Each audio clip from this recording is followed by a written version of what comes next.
মরণকালে আমাদের বুদ্ধি কাজ করে না, সার্ভাইভাল ইনস্টিংক্ট কাজ করে, একদম জান্ত জৈব আমি বাঁচতে চাই এইটা কাজ করে। স্বাভাবিক, সেটা খুবই স্বাভাবিক। তাই জন্যে ঈশ্বর চিন্তাকে প্রাণে নিয়ে আসতে হয়, শ্বাসে প্রশ্বাসে শুধু নয়, প্রাণে।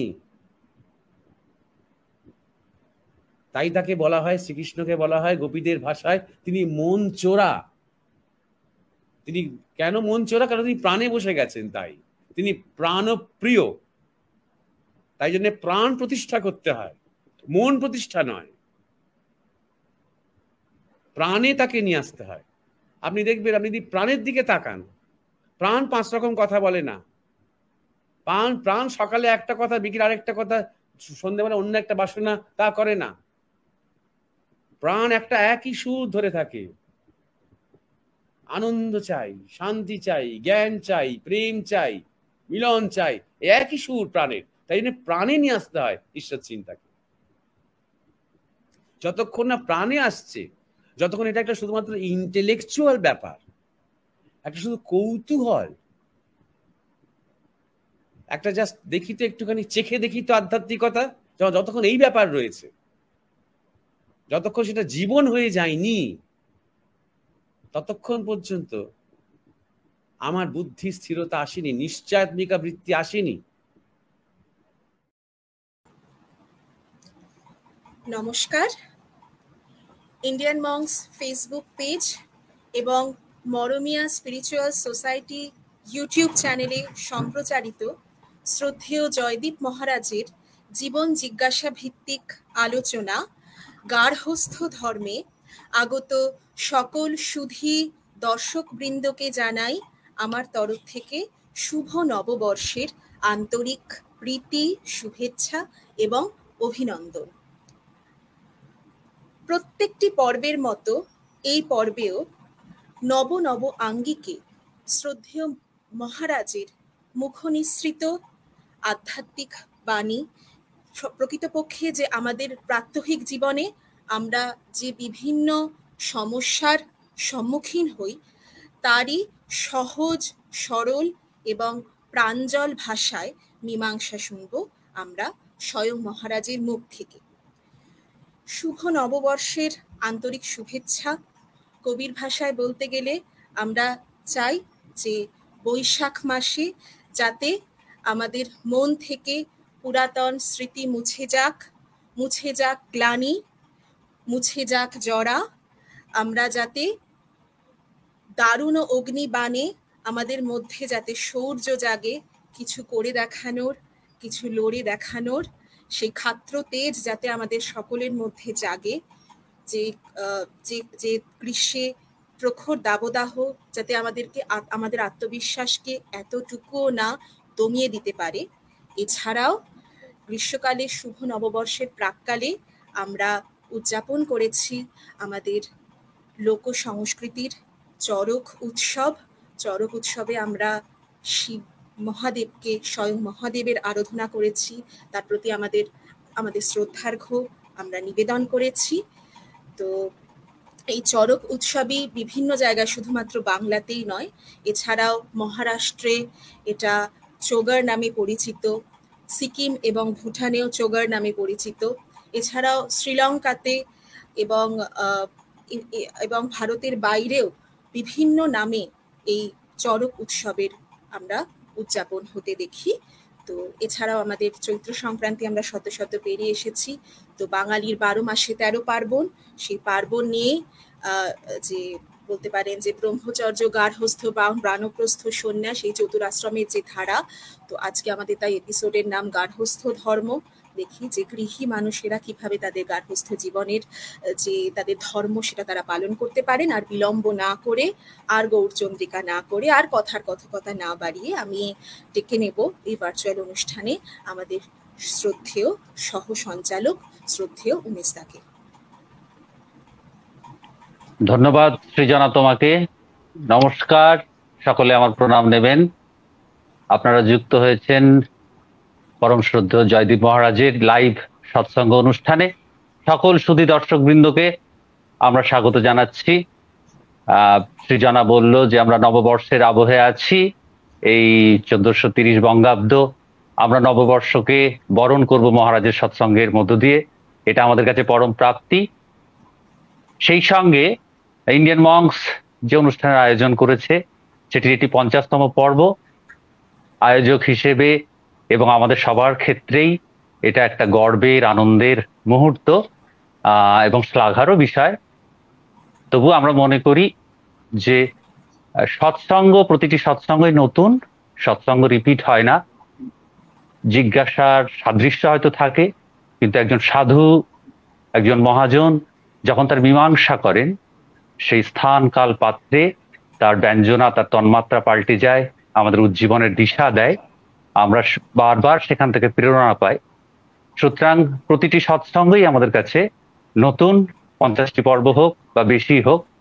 ধরা যাক আমরা যদি কোনো নদীর প্রবাহের সামনে যাই, উৎসস্থলে যাই, আমরা এটা বলতে পারবো না যে নদী কেন প্রবাহিত হচ্ছে, আর কতদিন প্রবাহিত হবে, বা নবোদিত সূর্যের সামনেও আমরা বলতে পারবো না এই কিরণের কি প্রয়োজনীয়তা রয়েছে। আমরা অনেক অনেক আজীবন অনন্তকাল ব্যাপী মহারাজের সৎসঙ্গের মধ্যেই বেঁচে থাকতে চাই। আমাদের পরম সৌভাগ্য, তিনি প্রতি মুহূর্তে আমাদের উজ্জীবনের দিশা দিচ্ছেন, আমাদের আলোর পথ দেখাচ্ছেন, আমাদের চেতনা রূপান্তর ঘটাচ্ছেন। আজকের অনুষ্ঠানে আমরা মহারাজকে ডেকে নেব, আমরা মহারাজকে আহ্বান জানাবো। আমি সুজয়কে বলবো মহারাজকে দর্শকদের সামনে উপস্থিত করার জন্য। নমস্কার, শুভ নববর্ষ সবাইকে। সৃজনা, উমেশ, তোমাদেরকেও জানাই শুভ নববর্ষ এবং শুভেচ্ছা। আমাদের যারা ডেডিকেটেড দর্শক প্রথম থেকে এই 50তম এপিসোডে যারা উপস্থিত আছেন, যারা প্রথম থেকে আমাদের সাথে আছেন, তারা এতদিন ধরে যে সহ্য করেছেন, এত কথা, এত আলোচনা, 50 ইন্টু যদি 1.5 ঘন্টা করে ধরো তাহলে 75 ঘন্টা, কম কথা নয়। কথায় কথায় বেলা বয়ে গেছে। যাই হোক, যা সবাইকে শুভেচ্ছা, ভালোবাসা জানাই। বছরটা এবং আগামী সবগুলো বছর ভালো কাটুক, শক্তিময় হয়ে উঠুক মানুষ, আদর্শ জাগুক, প্রেরণা জাগুক, দুঃখ কষ্ট বাধা বিপত্তিকে ভয় না পেয়ে এগিয়ে চলার জন্য শক্তি সবাই পাক, এই প্রার্থনা করি। মহারাজের কাছে আশীর্বাদ নিয়ে আজকের যে প্রথম জিজ্ঞাসা, সেখানে আমরা ফিরে যাব মূল অনুষ্ঠানে। মহারাজ প্রথমে জিজ্ঞাসা রেখেছেন বাণেশ্বর দাস। তিনি জানতে চেয়েছিলেন, মহারাজ আগামী প্রজন্মের সন্তানদের প্রকৃত মানুষ করে তুলতে হলে বাবা মায়ের ভূমিকা কি হওয়া উচিত? সেই সঙ্গে মহারাজ আরেকটি জিজ্ঞাসা, আমরা তার মধ্যে কিছু সাদৃশ্য খুঁজে পাচ্ছি, কিছু সিমিলারিটি আছে। যেমন শুভদীপ কর্মকার জানতে চেয়েছেন, প্রণাম মহারাজ, আমার জিজ্ঞাসা হলো প্রকৃত স্বামীর এবং প্রকৃত স্ত্রীর ঠিক কি ধর্ম হওয়া উচিত? নারী বা পুরুষ না দেখে কেবলমাত্র জীবনের চলার পথে একজন সহযাত্রী হিসেবে দেখা উচিত? যদি তাই হয় তাহলে সেটা কিভাবে? প্রকৃত অর্থে দাম্পত্য জীবন কেমন হবে? কৃপা করে বলবেন, যাতে করে আমরা সবাই সত্যের পথে এগিয়ে যেতে পারি। তিনি অনেকখানি জুড়ে অনেক জিজ্ঞাসা রেখেছেন শুভদীপ বাবু। দুটো জিজ্ঞাসা নিয়ে মহারাজ যদি আমরা আজকের অনুষ্ঠান 50তম পর্ব, যে পর্বে আমরা আবার আপনাকে পেয়েছি, সেই পর্বটি শুরু করা যায় তাহলে খুব ভালো হয়। ধন্যবাদ উমেশ। হ্যাঁ, এই দুটো জিজ্ঞাসাকে নিয়ে আজকের পর্বের নামকরণ করা হয়েছে গার্হস্থ্য ধর্ম। তো দুটো একসাথে জিজ্ঞাসা করেছো, ভালোই করেছো। প্রথম যে জিজ্ঞাসাটা বাণেশ্বর দাস করেছেন, সেটা সম্বন্ধে একটুখানি আলোচনা করে নেওয়া যাক। যে আগামী প্রজন্মের সন্তানদের প্রকৃত মানুষ করে তুলতে হলে বাবা মায়ের ভূমিকা কি হওয়া উচিত? প্রথমে একটা কথা বলে রাখি যে আমাদের সবসময় মাথায় রাখতে হবে যে জন্মান্তর সত্য, জন্মান্তর আছে, জন্মান্তর বাদ নয়, জন্মান্তর কোনো গল্প করার মতন বিষয় নয় যে জন্মান্তরের কিছু উদাহরণ শুনে বেশ রোমহর্ষক লাগে, বা আগের জন্মের কথা জানতে পারলে বা সেরকম জল্পনা কল্পনা হলে বেশ একটা রস পাওয়া যায়, শুধু সেইখানেই জন্মান্তর আটকে নেই, প্রত্যেকটা ক্ষেত্রে, প্রত্যেকটা মানুষের ক্ষেত্রে জন্মান্তর সত্য। সন্তান আসার পরে এবং আগে এই বিষয়টা খেয়াল রাখা খুব দরকার। একটা শিশু যখন এলো জগতে, তার আছে জন্মগত সংস্কার, এবার বড় হতে হতে তার তৈরি হয় অর্জিত সংস্কার। এই দুই সংস্কার নিয়ে তার জীবন তৈরি হতে শুরু করে, তার কর্ম, তার প্রারব্ধ তৈরি হয়, তার স্বভাব, তার চরিত্র, তার জীবনের যে দিশা সেই অনুযায়ী তৈরি হয়। তাহলে আমরা সবসময় অর্জিত সংস্কার নিয়ে একটু বেশি ভাবি, অর্থাৎ আমরা কি করব তাকে নিয়ে। পরিবার থেকে কি সংস্কার দেয়া হবে, ধর্ম থেকে কি সংস্কার দেয়া হবে, সমাজ থেকে কি সংস্কার দেয়া হবে, লোকাচার, দেশাচার, এইসব থেকে সে কি সংস্কার পাবে, ভাষা থেকে কি পাবে। কিন্তু আমরা ভুলে যাই তার কিন্তু তার আগে আগেই জন্মগত সংস্কার আছে, এটা খেয়াল রাখতে হবে। আমরা সাধারণত মনে করি যে একটা শিশু মানেই সে একটা ব্ল্যাঙ্ক শিট, একটা খোলা সাদা ফাঁকা পাতা, যেখানে যা লেখা হবে তাই লিখিত হবে, তা কিন্তু নয়। সেটা সম্পূর্ণ ফাঁকা খোলা সাদা পাতা নয়, তার মধ্যে কিছু রেশ আছে, জন্মগত পূর্ব জন্মের কিছু রেশ আছে। সাধারণত একটা শিশুর মধ্যে পূর্ব জন্মের স্মৃতি থাকে না, কিন্তু রেশ থাকে, ইমপ্রেশন থাকে, অনেক ক্ষেত্রে ট্রমা থাকে। উদাহরণ আমরা নিজেদের চোখে দেখা একটা উদাহরণের কথা বলি। আমাদের এক গুরু ভাই ছিলেন, তিনি দক্ষিণ ভারতের। আমি ইচ্ছে করে কোনো নাম বলছি না, কারণ যাদের যাদের কথা উল্লেখ করব তাদের কেউ কেউ এখনো বেঁচে আছেন এবং তাদের মধ্যে কেউ কেউ হয়তো আমাদের এই সম্প্রচারগুলো দেখেন। তো সেই দক্ষিণ ভারতীয় দম্পতির একটি মেয়ে, বোধহয় 21-22 বছর বয়সে, খুব প্রাণবন্ত মেয়ে, সেও আমাদের গুরু মহারাজের খুব ভক্ত, এবং খুব দুর্ভাগ্যজনকভাবে সেই মেয়েটির মৃত্যু হলো একটা ট্রাক অ্যাক্সিডেন্টে। পুরো পরিবার একদম মর্মাহত হয়ে গেলেন। তারপর যাই হোক, বছর দুয়েকের মধ্যে আরেকটি মেয়ের জন্ম হলো একটা বাঙালি পরিবারে, এবং গুরু মহারাজ তখন বললেন এ সেই। এবার তার অনেক নিদর্শন চোখের সামনে দেখতাম, যে সেই বাচ্চা মেয়েটি নিজের বাবার কোল থেকে নেমে হামাগুড়ি দিয়ে তার আগের জন্মের বাবার কাছে চলে যেত বারবার। গুরু মহারাজের সামনে বসে এটা হতো। কিন্তু এটা সবচেয়ে আশ্চর্য ব্যাপার, অনেক বড় বয়স পর্যন্ত, 12, 13, 14 বছর বয়স পর্যন্ত সে খুব স্বাভাবিক এমনিতে জীবনযাপন করছে, খুব বুদ্ধিদীপ্ত চৌকস, সে বড় হচ্ছে।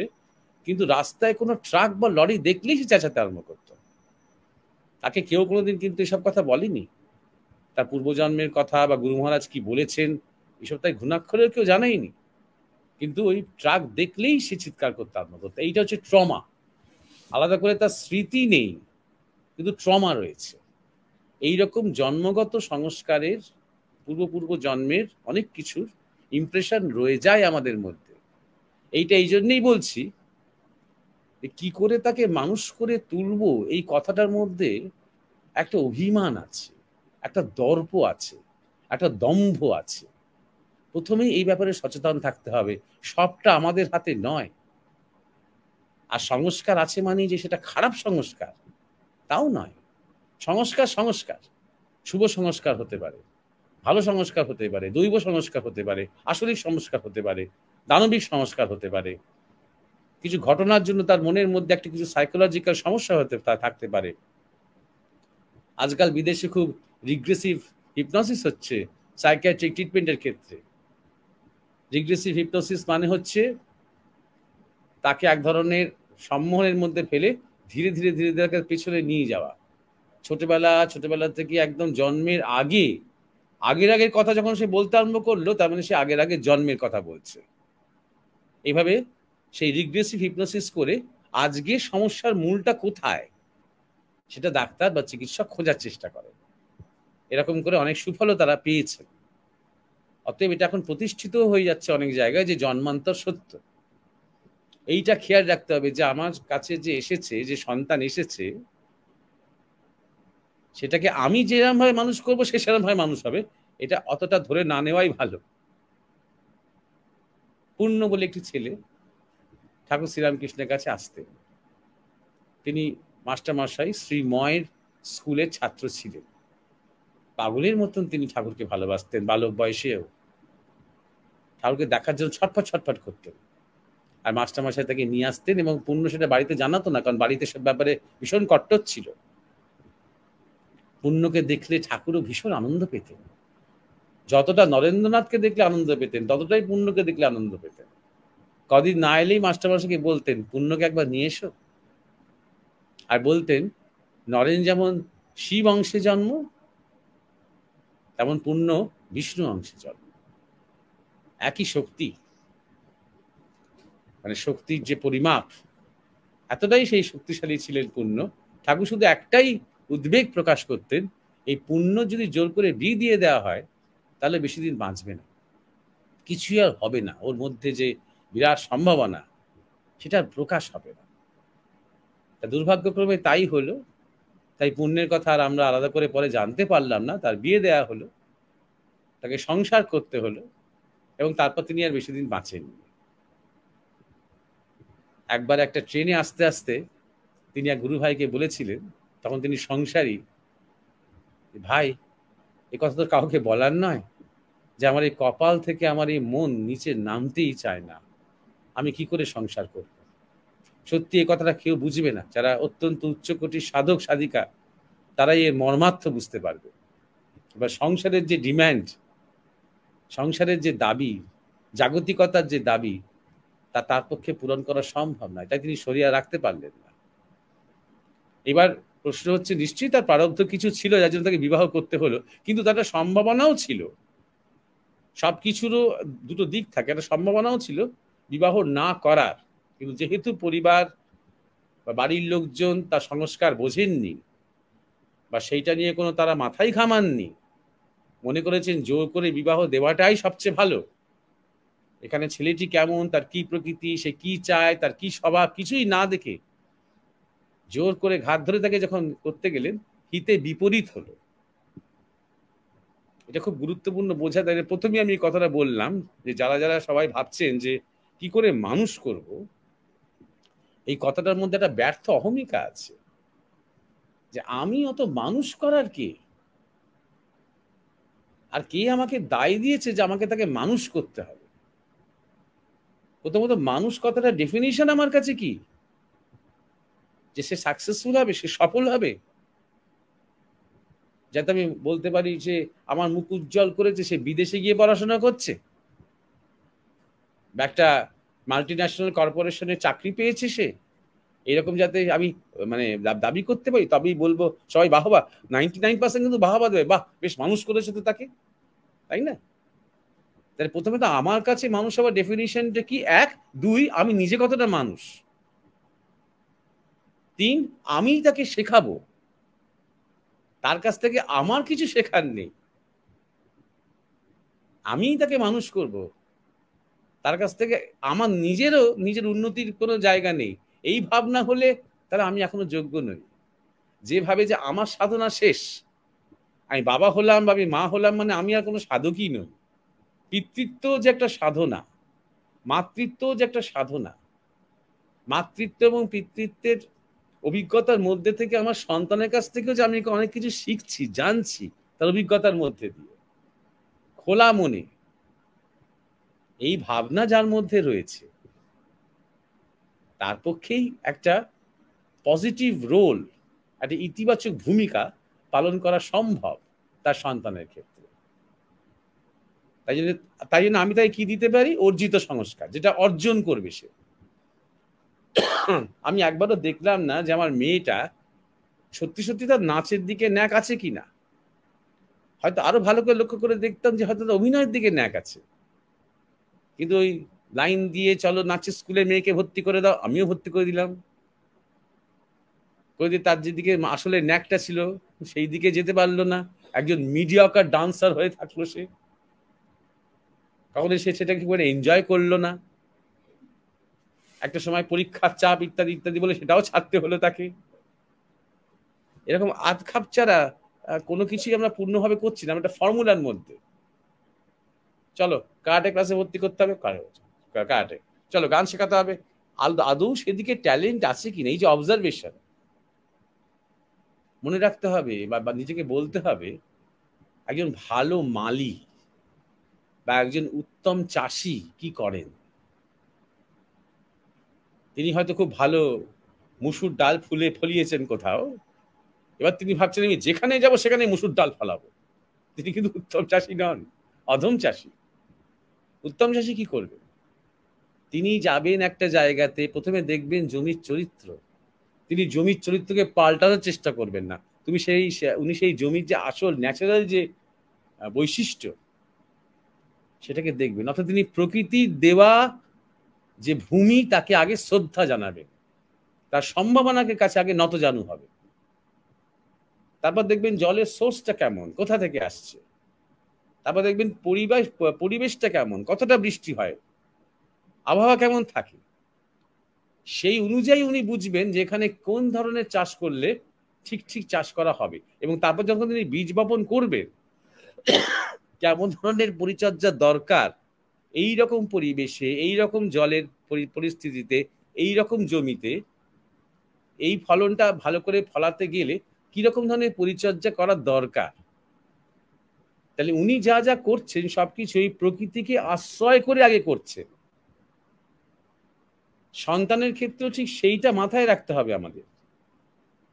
মনে রাখতে হবে সে একটা চারা এসেছে, এবার তার প্রকৃতি অনুযায়ী সে বাড়ছে, তাকে অবজার্ভ করতে করতে, তার কাছ থেকে শিখতে শিখতে আমি তার মেন্টরিংটাও শিখছি, অনেকটা সেও আমাকে শেখাচ্ছে। তবে সে তার নিজের সম্ভাবনা নিয়ে পূর্ণ প্রকাশিত হতে পারছে।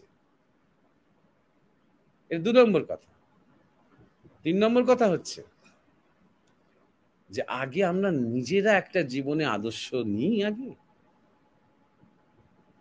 নিজেদের মনুষ্যত্ব জাগুক, মানুষ করে তুলবো যখন বলছি, তখন আমার মধ্যে মনুষ্যত্ব জেগেছে কি? মনুষ্যত্ব মানে কি? যার মধ্যে বিবেক এবং শ্রদ্ধা জাগ্রত। এবং মনুষ্যত্বের পর কি? মনুষ্যত্বের পর তার দেবত্ব এবং ঈশ্বরত্বের দিকে এগোনো।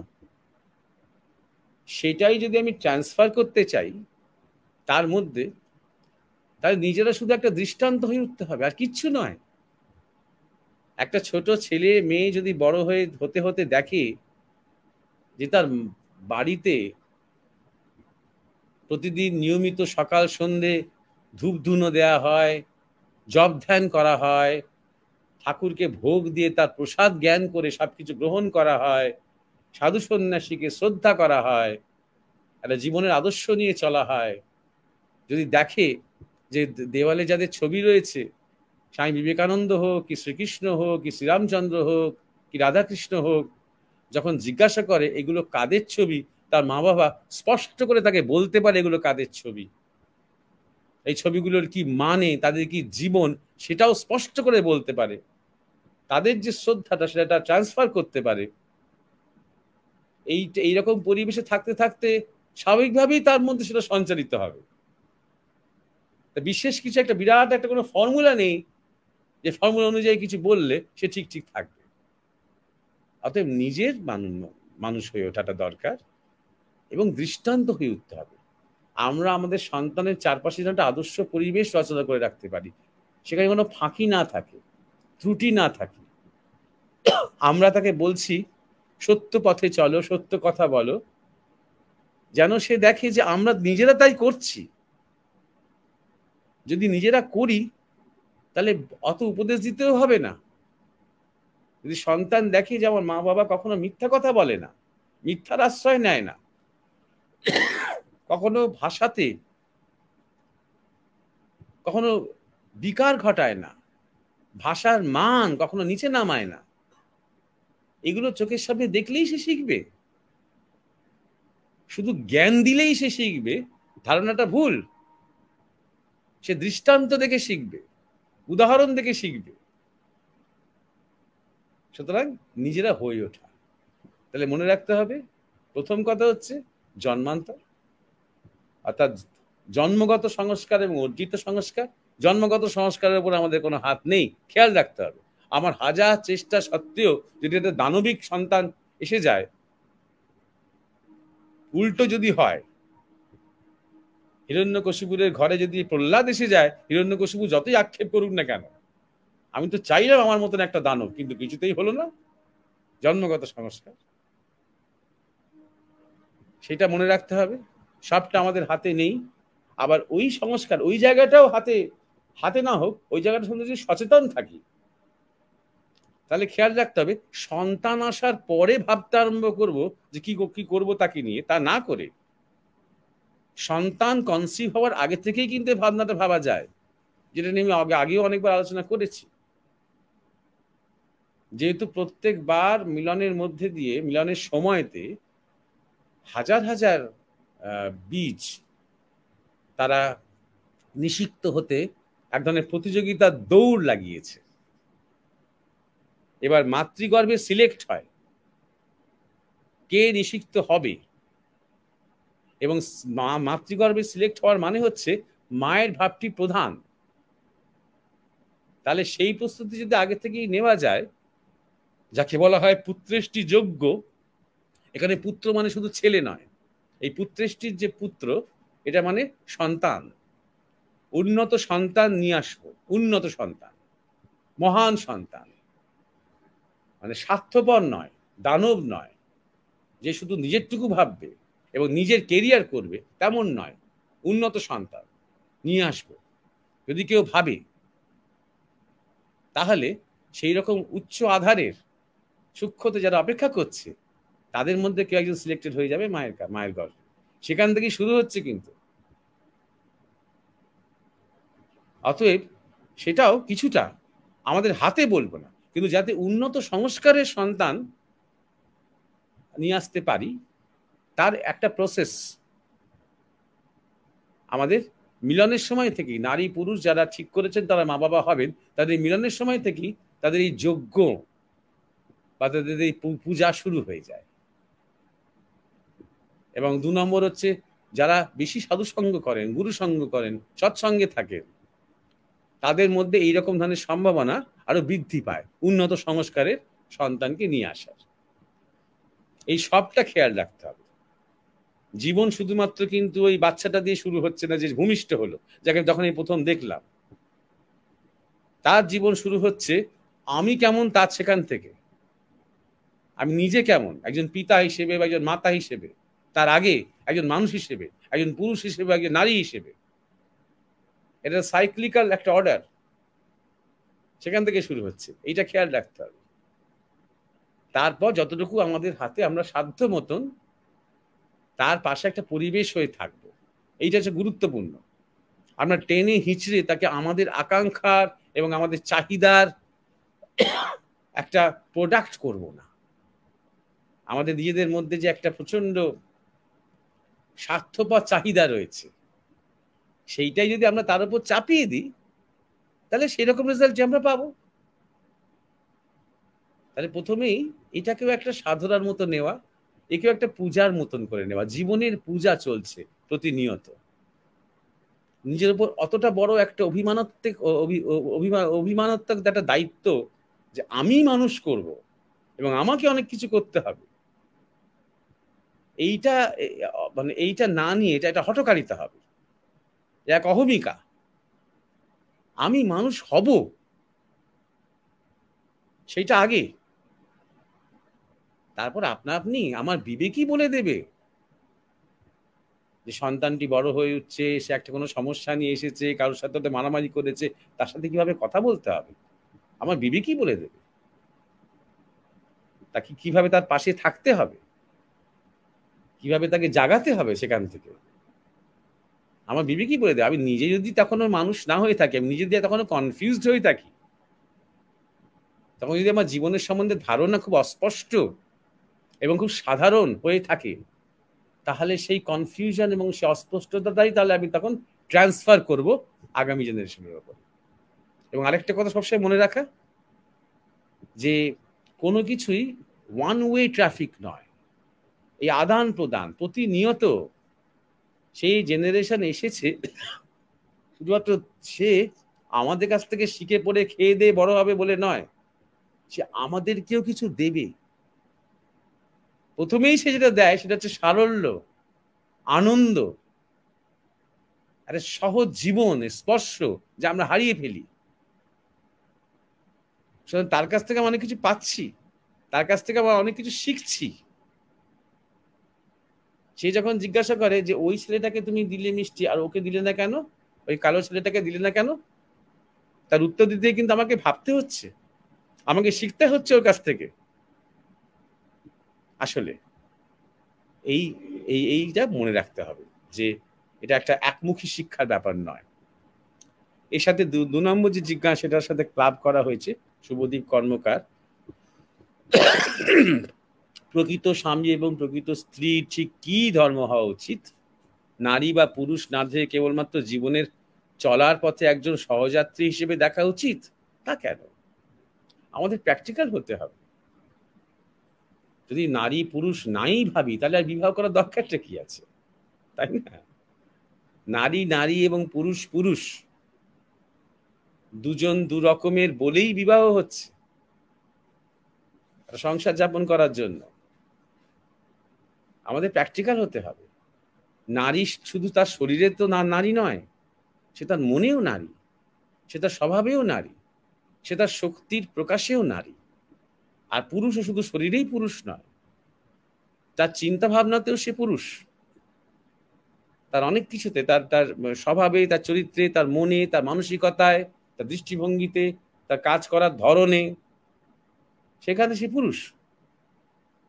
অতএব নারী বলতেই সবসময় আমাদের মাথার মধ্যে, নারী পুরুষ ভাবতেই একটা যে যৌনতার কথা মনে হয়, আর যৌনতা ভাবতেই যে আমাদের একটা স্থূলতার কথা মনে হয়, তার বাইরেও ভাবতে হবে। কারণ নারী পুরুষ দুটো শক্তি, একটা শক্তি প্রদান করে, প্রদানের শক্তিকে আমরা বলি পুরুষ, একটা শক্তি গ্রহণ করে, বরণ করে, পালন করে, তারপর তাকে ভূমিষ্ঠ করে, ভূমি দেয়, তাকে বলি নারী। সর্বস্তরে এটা হয়, শুধুমাত্র স্থূলে নয়, মানবিক স্তরে, আধ্যাত্মিক স্তরে, বৌদ্ধিক স্তরে, সর্বস্তরে এটা হয়।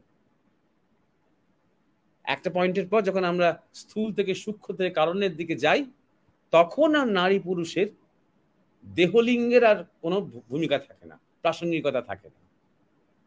কিন্তু সেটা পরে। কিন্তু প্রথমে যদি আমরা একটা বিবাহিত বা দাম্পত্য জীবনের কথা ভাবি, সেখানে আমাদের অবশ্যই নারী নারী এবং পুরুষ পুরুষই, এবং সেটাকে রেকগনাইজ করতে পারলে, শনাক্ত করতে পারলে, তবেই বিবাহিত জীবন সার্থক হবে।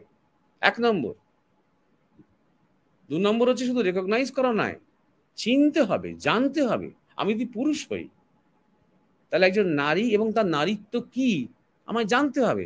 আমি যদি নারী হই তাই একজন পুরুষের পৌরুষ এবং পুরুষত্ব কি আমাকে জানতে হবে, জানাটা খুব দরকার। তবেই আমরা একে অপরের পরিপূরক হতে পারবো। সেটাকেই বলে বোঝাপড়া।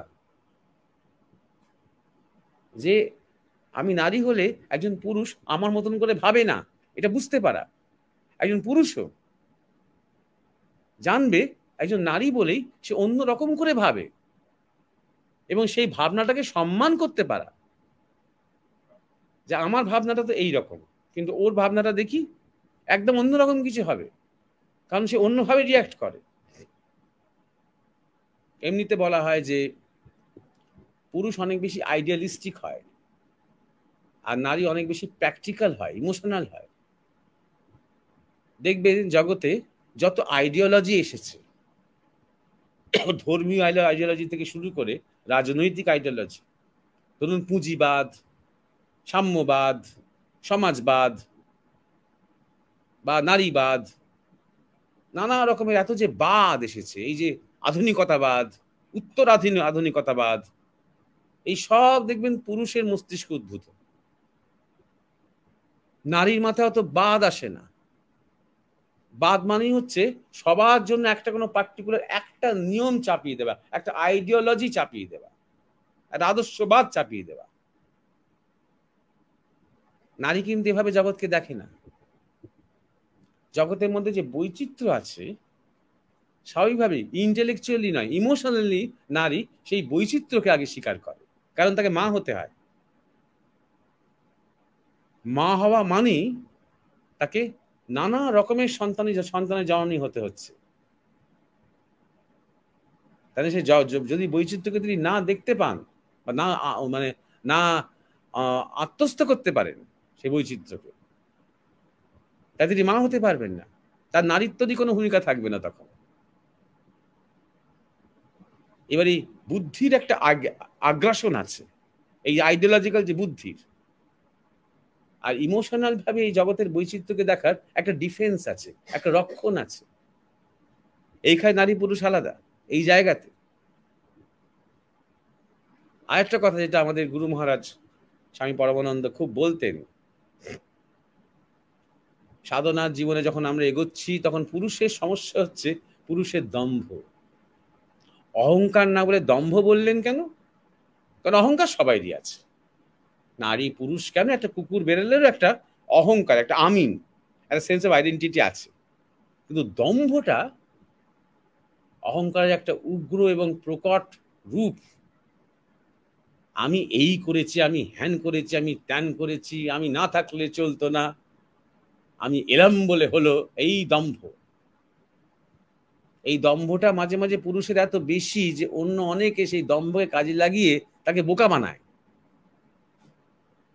স্যার আপনাকে ছাড়া তো চলবে না, স্যার আপনি আসার পর থেকেই তো আমাদের এত উন্নতি হলো, এত কল্যাণ হলো, স্যার 50,000 টাকা দিয়ে চাঁদা দেন, সে দিয়েও দেবে এত প্রশংসা পাওয়ার পর। এই দম্ভের যে দুর্বলতা।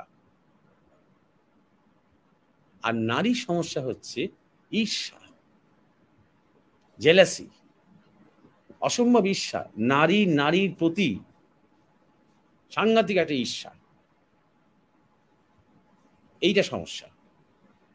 গুরু মহারাজ বলছেন যদি একজন পুরুষ যে সাধনার পথে এগোতে চায়, যদি এই দম্ভকে সে অতিক্রম করতে পারে, তাহলে সে মহাপুরুষ হয়ে যাবে। এমনকি সাধনার পথেও তার দম্ভ আসতে আরম্ভ করে যে আমি 12 ঘন্টা ধরে ধ্যান করতে পারি, আমি সারা রাত ধরে কালীর তপস্যা করেছি, আমি 2 বালতি খিচুড়ি খেয়েছি। মানে কিছু না কিছু নিয়ে সে দম্ভ করবেই। এমনকি তুমি আমার গুরুকে কতক্ষণ দেখেছো? 1 দিন 2 দিন দেখেছো? আমি আমার গুরুর সাথে 3 বছর টানা ঘুরেছি। এই দম্ভ। সাধনার কত উন্নতি হচ্ছে জানি না, কিন্তু দম্ভের খুব প্রকাশ বেশি বাড়ছে। আর নারী হচ্ছে ঈর্ষা, সাধারণত আরেকজন নারীকে নিয়ে বা আরো অনেকজন নারীকে নিয়ে নারীতে ভীষণ একটা ঈর্ষা। সেই নারীদের মধ্যে কেউ একজন হয়তো একটু বেশি জনপ্রিয়, সেই একজনের প্রতি হয়তো সবাই বেশি আকৃষ্ট হচ্ছে, অমনি বাকিরা তার প্রতি ঈর্ষা কাতর হচ্ছে এবং কিভাবে তাকে নামানো যায় সেই চেষ্টা করছে। সাধারণত নারী পুরুষের এই দুর্বলতাটা রয়েছে। তাই উনি বলেছেন গুরু মহারাজ যে দম্ভকে যদি অতিক্রম করতে পারে পুরুষ, তাহলে পুরুষ মহাপুরুষ হয়ে যায়। আর ঈর্ষাকে যদি অতিক্রম করতে পারে নারী, তাহলে সে নারী মহিষী হয়ে যায়। এইটা খেয়াল রাখতে হবে। দাম্পত্য জীবনের ক্ষেত্রেও, গার্হস্থ্য ধর্মের ক্ষেত্রেও এটা প্রত্যেকটা পুরুষ নারীকে এটা খেয়াল রাখতে হবে। প্রকৃত পুরুষ এবং প্রকৃত নারী বা প্রকৃত স্বামী, প্রকৃত স্ত্রীর ধর্ম কি হওয়া উচিত? শুভদীপ যে জিজ্ঞাসাটা করছেন, আপনি বিশেষভাবে বহন করা, তাকে বলে বিবাহ। একটা দায়িত্ব। এখানে শুধুমাত্র যে পুরুষ বহন করবেন তা নয়, নারী পুরুষ উভয় বিশেষভাবে একটা দায়িত্ব পালন করবে। আর সেই দায়িত্বটা শুধু একে অপরের প্রতি নয়, পুরো সমাজের প্রতি। ভালো করে ছবিটা বোঝার চেষ্টা করুন। আজকের গত 100 বছরের ধরে যবে থেকে আমরা নানা রকম আন্দোলন হয়ে পৃথিবীতে আস্তে আস্তে সব নিজের অধিকার আমরা ছিনিয়ে নিতে আরম্ভ করেছি, তার মধ্যে অনেক ভালো কাজ অবশ্যই হয়েছে। স্বাধীনতার অধিকার, বাক স্বাধীনতার অধিকার করতে করতে করতে করতে ব্যক্তির অধিকার, পার্সোনাল যে অধিকার, সবাই শুধু রাইটসের কথা বলে, দেখবেন রাইট, এটা আমার রাইট, এটা আমার অধিকার, এইটা বলে। ভারতবর্ষ অধিকারের প্রশ্নটা অন্যভাবে ভেবেছে। ভারতবর্ষ বলছে যে তুমি অধিকারী হয়ে ওঠো আগে, তখন তুমি অটোমেটিক্যালি তোমার অধিকার অনুযায়ী তুমি অর্জন করবে। শিবের হাতে হয়তো পাশুপতাস্ত্র আছে, যে কোনো যোদ্ধা বলতেই পারে ওটা তো পাওয়ার অধিকার। শিব বলবেন না, তুমি আগে অর্জুনের মতন 12 বছর তপস্যা করো, অধিকারী হও, তারপর তোমার অধিকার। নিজের অধিকারটা তৈরি করো। তার চেয়ে বেশি গুরুত্বপূর্ণ সামাজিক ক্ষেত্রে দায়িত্ববোধ, কর্তব্যবোধ। শ্রীরামচন্দ্র যখন ফিরে এসে দেখলেন যে তার পিতা মুহ্যমান অবস্থা, প্রায় অজ্ঞান হয়ে গেছেন, কিছুক্ষণ পরে তিনি বুঝতে পারলেন যে কৈকেয়ীর অনুরোধে তিনি বলতে পারছেন না তার বড় ছেলেকে যে তোমাকে বনবাসে পাঠাতে হবে। সঙ্গে সঙ্গে তিনি বললেন পিতৃ আজ্ঞা পালন, এটা আমার কর্তব্য। তিনি কিন্তু বলতেই পারতেন আমি জ্যেষ্ঠ পুত্র, আমার অধিকার অযোধ্যার সিংহাসনে, সেখানে তিনি বললেন না কিন্তু। এবং সেটা বললে কেউ কিছু বলতে পারতো না, তিনি যুবরাজ, তাই কেউ কিছু বলতে পারতো না। আর তিনি অসম্ভব জনপ্রিয়, অযোধ্যায় সবাই চাইছেন তিনি রাজা হন। কিন্তু তিনি বললেন না, কর্তব্য, পিতৃআজ্ঞা পালন আমার কর্তব্য।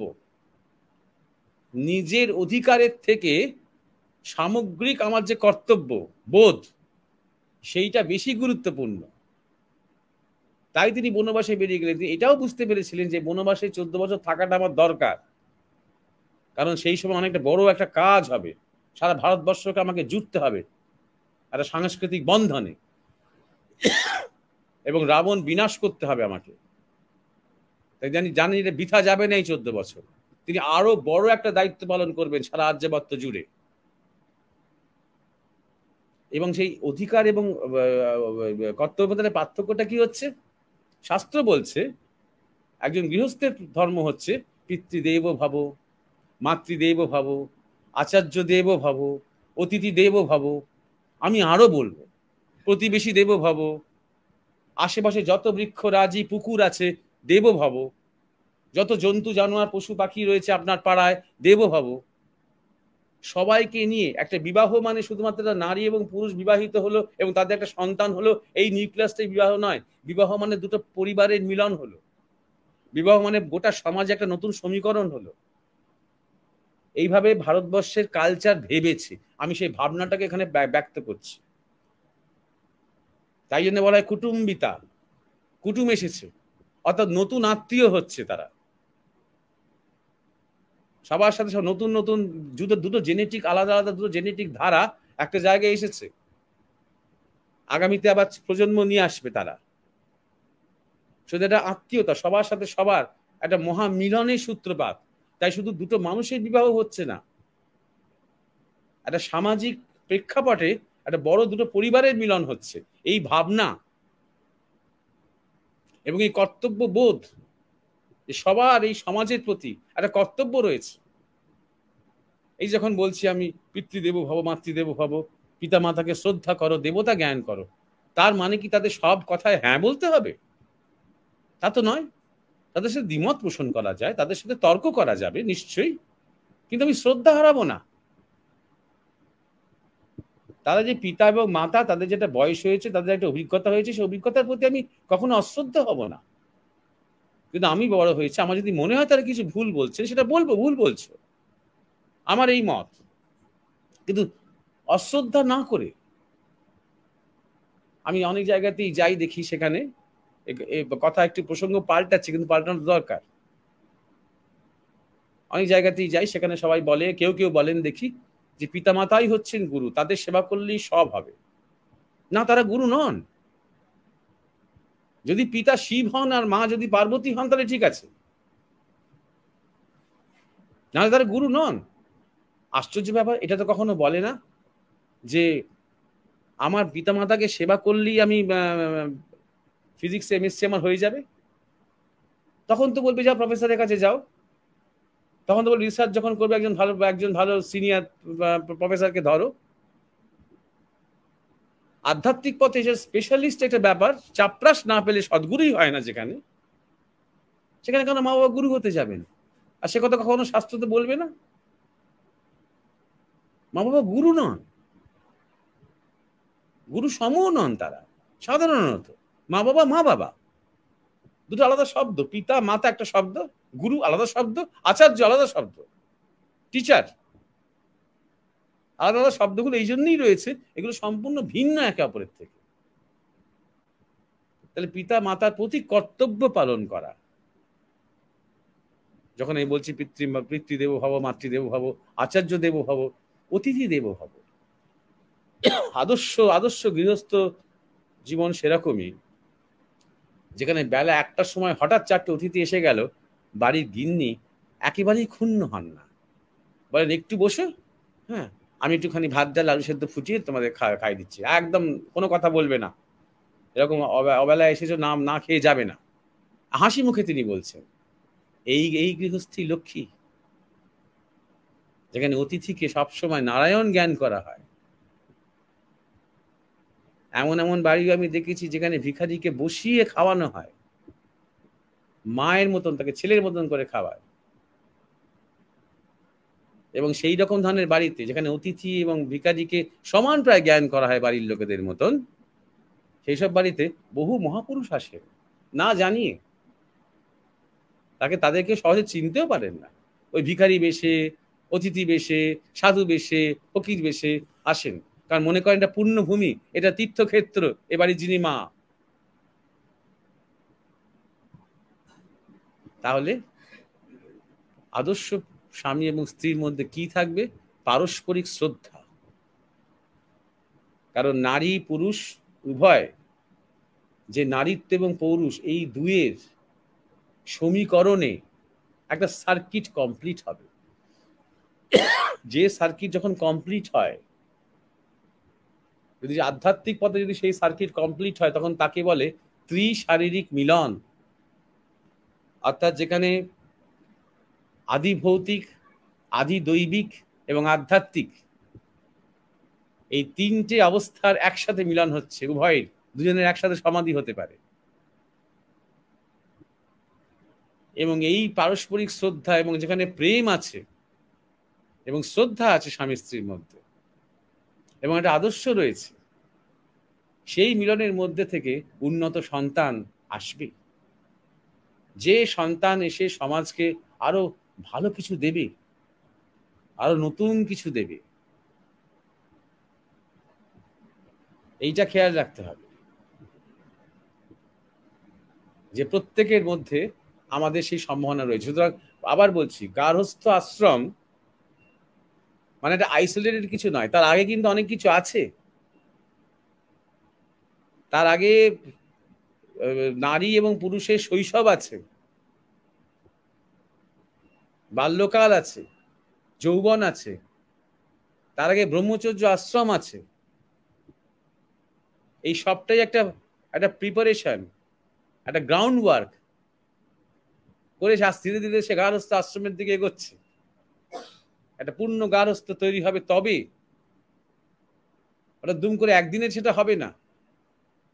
আমার মধ্যে ছেলেবেলা থেকে যদি এই প্রস্তুতিটা না থাকে, তাহলে আমি কতটাই বা ভালো হতে পারবো। এবং গার্হস্থ্য আশ্রমের মধ্যে যদি একটা একমুখী আদর্শ থাকে, ঈশ্বরকে কেন্দ্র করে, আশ্রম যখনই বলি আমরা, ব্রহ্মচর্য আশ্রম, গার্হস্থ্য আশ্রম, সন্ন্যাস আশ্রম, আশ্রম শব্দটাই মানে হচ্ছে ঈশ্বরকে আশ্রয় করে, ঈশ্বরকে মধ্যেখানে রেখে যা আবর্তিত হচ্ছে, তাই হচ্ছে আশ্রম। ঈশ্বরকে মাঝখানে রেখে, ঈশ্বরকে কেন্দ্র করে। এবং যদি হয় যে একই গুরু সবাই দীক্ষিত, তাহলে আরো ভালো হয়, তাহলে একমুখী হয়। যদি পুরো পরিবারটি একমুখী হয়, তাহলে সেখানে আর কোনো কনফ্লিক্ট থাকে না, কোনো সংঘাত থাকে না, কোনো দ্বন্দ্ব থাকে না, এবং তাতে করে একসাথে সবাই ঊর্ধ্বমুখী হওয়ার সুবিধে পায়। আমাদের গুরুদেব বলতেন, যদি আমি গৃহস্থী হতাম, তাহলে আমি ঋষি বা রাজর্ষি জনকের মতো হতাম। রাজর্ষি জনক, যিনি একাধারে রাজা, মিথিলার রাজা তিনি, তার সাথে তিনি ঋষি। রাজত্ব করছেন, তিনি পরিবার আছে, তার স্ত্রী আছে, কন্যা রয়েছে, তার বিরাট দায় দায়িত্ব রয়েছে, প্রজা পালন করছেন তিনি, কিন্তু তিনি ঋষি, তিনি নির্লিপ্ত, তিনি সদা যুক্ত তার সমস্ত কাজে, তার ব্যক্তিগত কাজে, তার পারিবারিক কাজে, তার রাজকার্যে তিনি সদা যুক্ত, কিন্তু তিনি নির্লিপ্ত, অর্থাৎ তিনি কোথাও জড়িয়ে যান না, কোথাও আটকে যান না। কারণ তিনি এত গুরু সঙ্গ করেছেন, এত সাধু সঙ্গ করেছেন এবং এত সাধনা করেছেন যে সমস্ত বড় বড় আশ্রমের ঋষিরা 12 বছর তাদের শিষ্যদের সাধনা কমপ্লিট হলে জনকের কাছে পাঠাতেন লাস্ট পরীক্ষার জন্য, যে তার সাধনায় একজন প্রকৃত ব্রহ্মজ্ঞানী সে হয়েছে কিনা। শেষ পরীক্ষা রাজা জনকের কাছে তাকে পাঠানো হতো। এই রাজর্ষি জনক এতটাই তিনি তত্ত্ব পিপাসু তার চেতনা ছিল যে প্রাসাদে আগুন লেগে যাচ্ছে, তখন তিনি তার গুরুদেবকে অষ্টাবক্রের যে প্রবচন সৎসঙ্গ মুগ্ধ হয়ে এক মনে শুনে যাচ্ছেন। আর অন্যান্য সাধু সন্ত যারা ছিলেন তারা সেই কনফারেন্সে তারা দৌড়চ্ছেন, তাদের যেখানে ঘরে তাদের লোটা কম্বল রয়েছে সেগুলোকে বাঁচাতে তারা দৌড়চ্ছেন। আর আশ্চর্য যাচ্ছেন দেখে যে যার প্রাসাদ, তার রাজা নিজে, তার মধ্যে কোনো ভ্রুক্ষেপই নেই, তিনি গুরুদেবের প্রবচন শুনছেন। পরে যখন আগুনটা কন্ট্রোল হলো, সবকিছু মোটামুটি মিটে গেল, আবার সবাই স্থিত হয়ে বসলেন, প্রবচনও শেষ হয়েছে, জিজ্ঞাসা করা হলো, সাধুরাই জিজ্ঞাসা করলেন যে আপনি একদম বিন্দুমাত্র বিচলিত হলেন না, কি ব্যাপার? তখন বললেন আমি এই সুযোগ কেউ ছাড়ে? স্বয়ং আমার সদ্গুরু বসে আছেন সামনে, আমি তার কথা শুনতে শুনতে যদি শরীর ত্যাগ করি, এর চেয়ে ভালো মৃত্যু আর কি হতে পারে? আর আগুন লেগেছে তো আমি কি করব? তাই জন্য তো ভেতরে লোক আছে, আমি আর একা কটা বালতি জলই বা দিতে পারবো সেখানে, ছুটি করলে কি আগুনটা কমবে? সবাই স্তম্ভিত হয়ে গেলেন। তখন বুঝতে পারলেন যে অষ্টাবক্র কেন অপেক্ষা করছিলেন। ওই আলোচনাটা শুরু হওয়ার আগে সবাই উপস্থিত ছিলেন, তখন জনক আসেননি বলে অষ্টাবক্র চুপ করেছিলেন।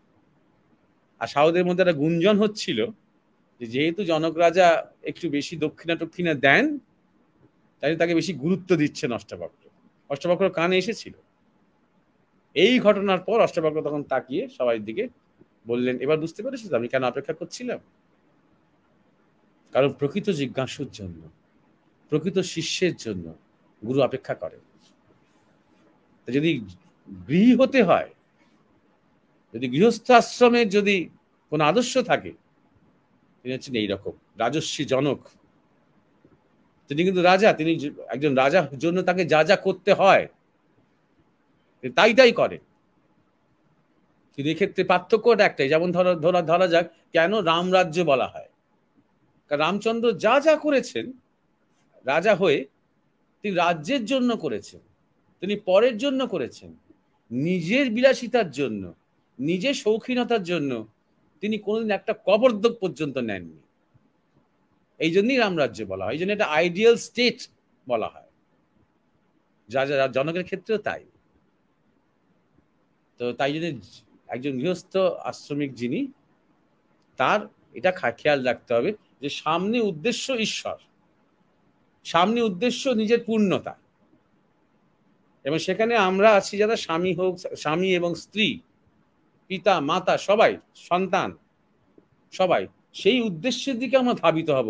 সেটাই আমাদের জীবনের মাঝখানে রাখবো, কেন্দ্রে রাখবো, আমাদের স্বার্থ নয়। তারপরে তার জন্য যা যা করণীয়, আমাদের আচার আচরণ, খাদ্য, জীবনচর্যা, তাই আমরা করব।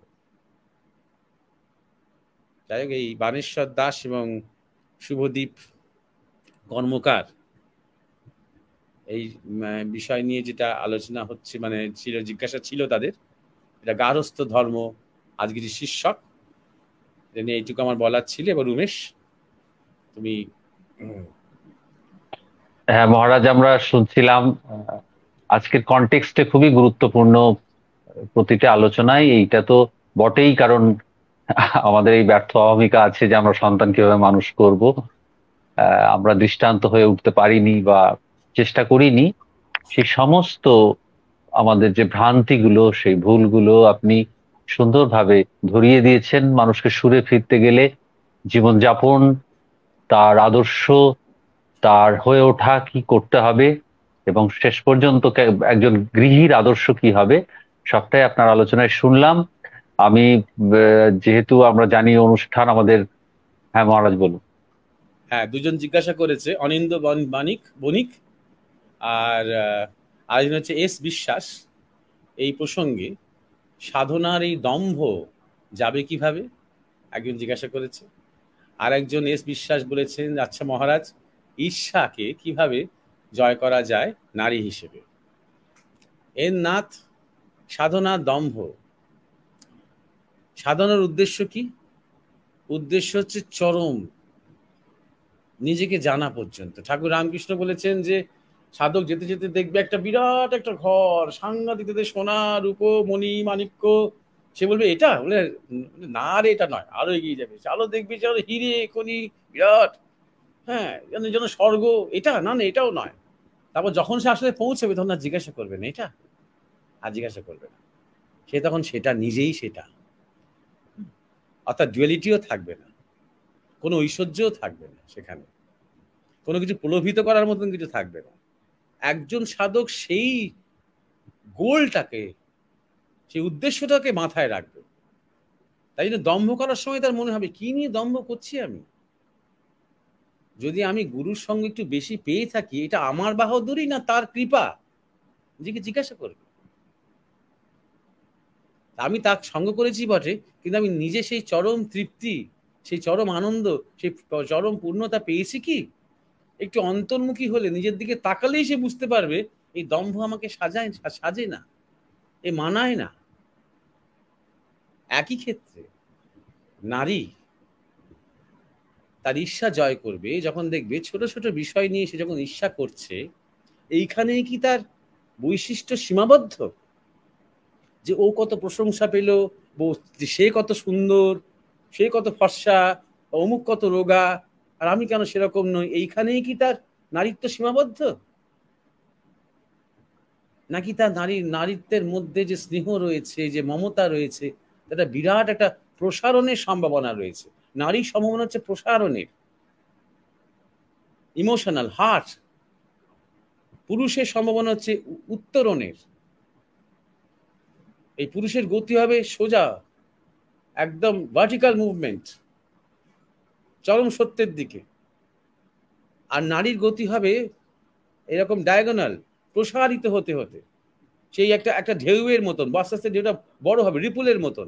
একটা তুমি ধরো পুকুরের মধ্যে একটা ঢিল ফেললে, তখন একটা বৃত্ত জল তৈরি হলো, সেই বৃত্তটা আস্তে আস্তে আস্তে বাড়তে আরম্ভ করলো, করতে করতে পুরো পুকুরটাকে অধিকার করে ফেললো। এইভাবে নারীর প্রেমের বিস্তার।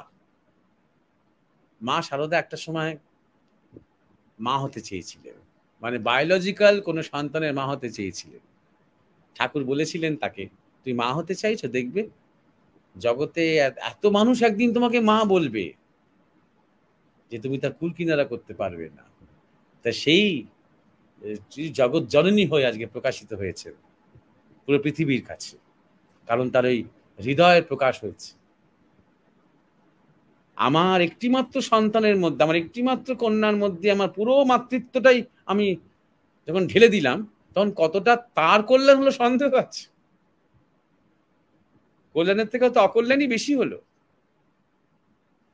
আর আমারও একটা বিরাট শক্তি ছিল নারী হিসেবে, সেই শক্তিটা একটা জায়গাতে, আর সেখানে অমুক আমার প্রতিবেশীর মেয়েটা আমার মেয়ের চেয়ে একটু বেশি নম্বর পেয়ে বেরিয়ে গেল। এই যে ছোট ছোট জায়গাগুলো সে যদি সে জয় করতে পারে ঈশ্বর চেতনায়, তবেই তার ঈর্ষাকে সে জয় করে আস্তে আস্তে মহিষী হবার দিকে এগোতে পারবে। এবং প্রসঙ্গ তার একটা কথা বলে নি, আলোচনার সময় একটা জায়গায় আমি পৌরুষের কথা বলেছিলাম। তা আমাদের দেশ কিন্তু, এই চড়ক পুজো গেল, আমাদের দেশ কিন্তু পৌরুষ দেখেছে সংযমে, পৌরুষ দেখেছে ত্যাগে, এই 5 অ্যাবস মাসেলে নয়, এই কতটা চওড়া বুক আর কোমর সরু আর কতগুলো মাসেল আর কিরকম বডি বিল্ডারের মতন চেহারা, এইটাই পুরুষের একমাত্র চেহারা কিন্তু দেখেনি। শিবকে বলা হচ্ছে পুরুষ, প্রকৃত পুরুষ শিব, যার মধ্যে তেজও আছে, বীরত্বও আছে, আবার ত্যাগও আছে, সংযমও আছে।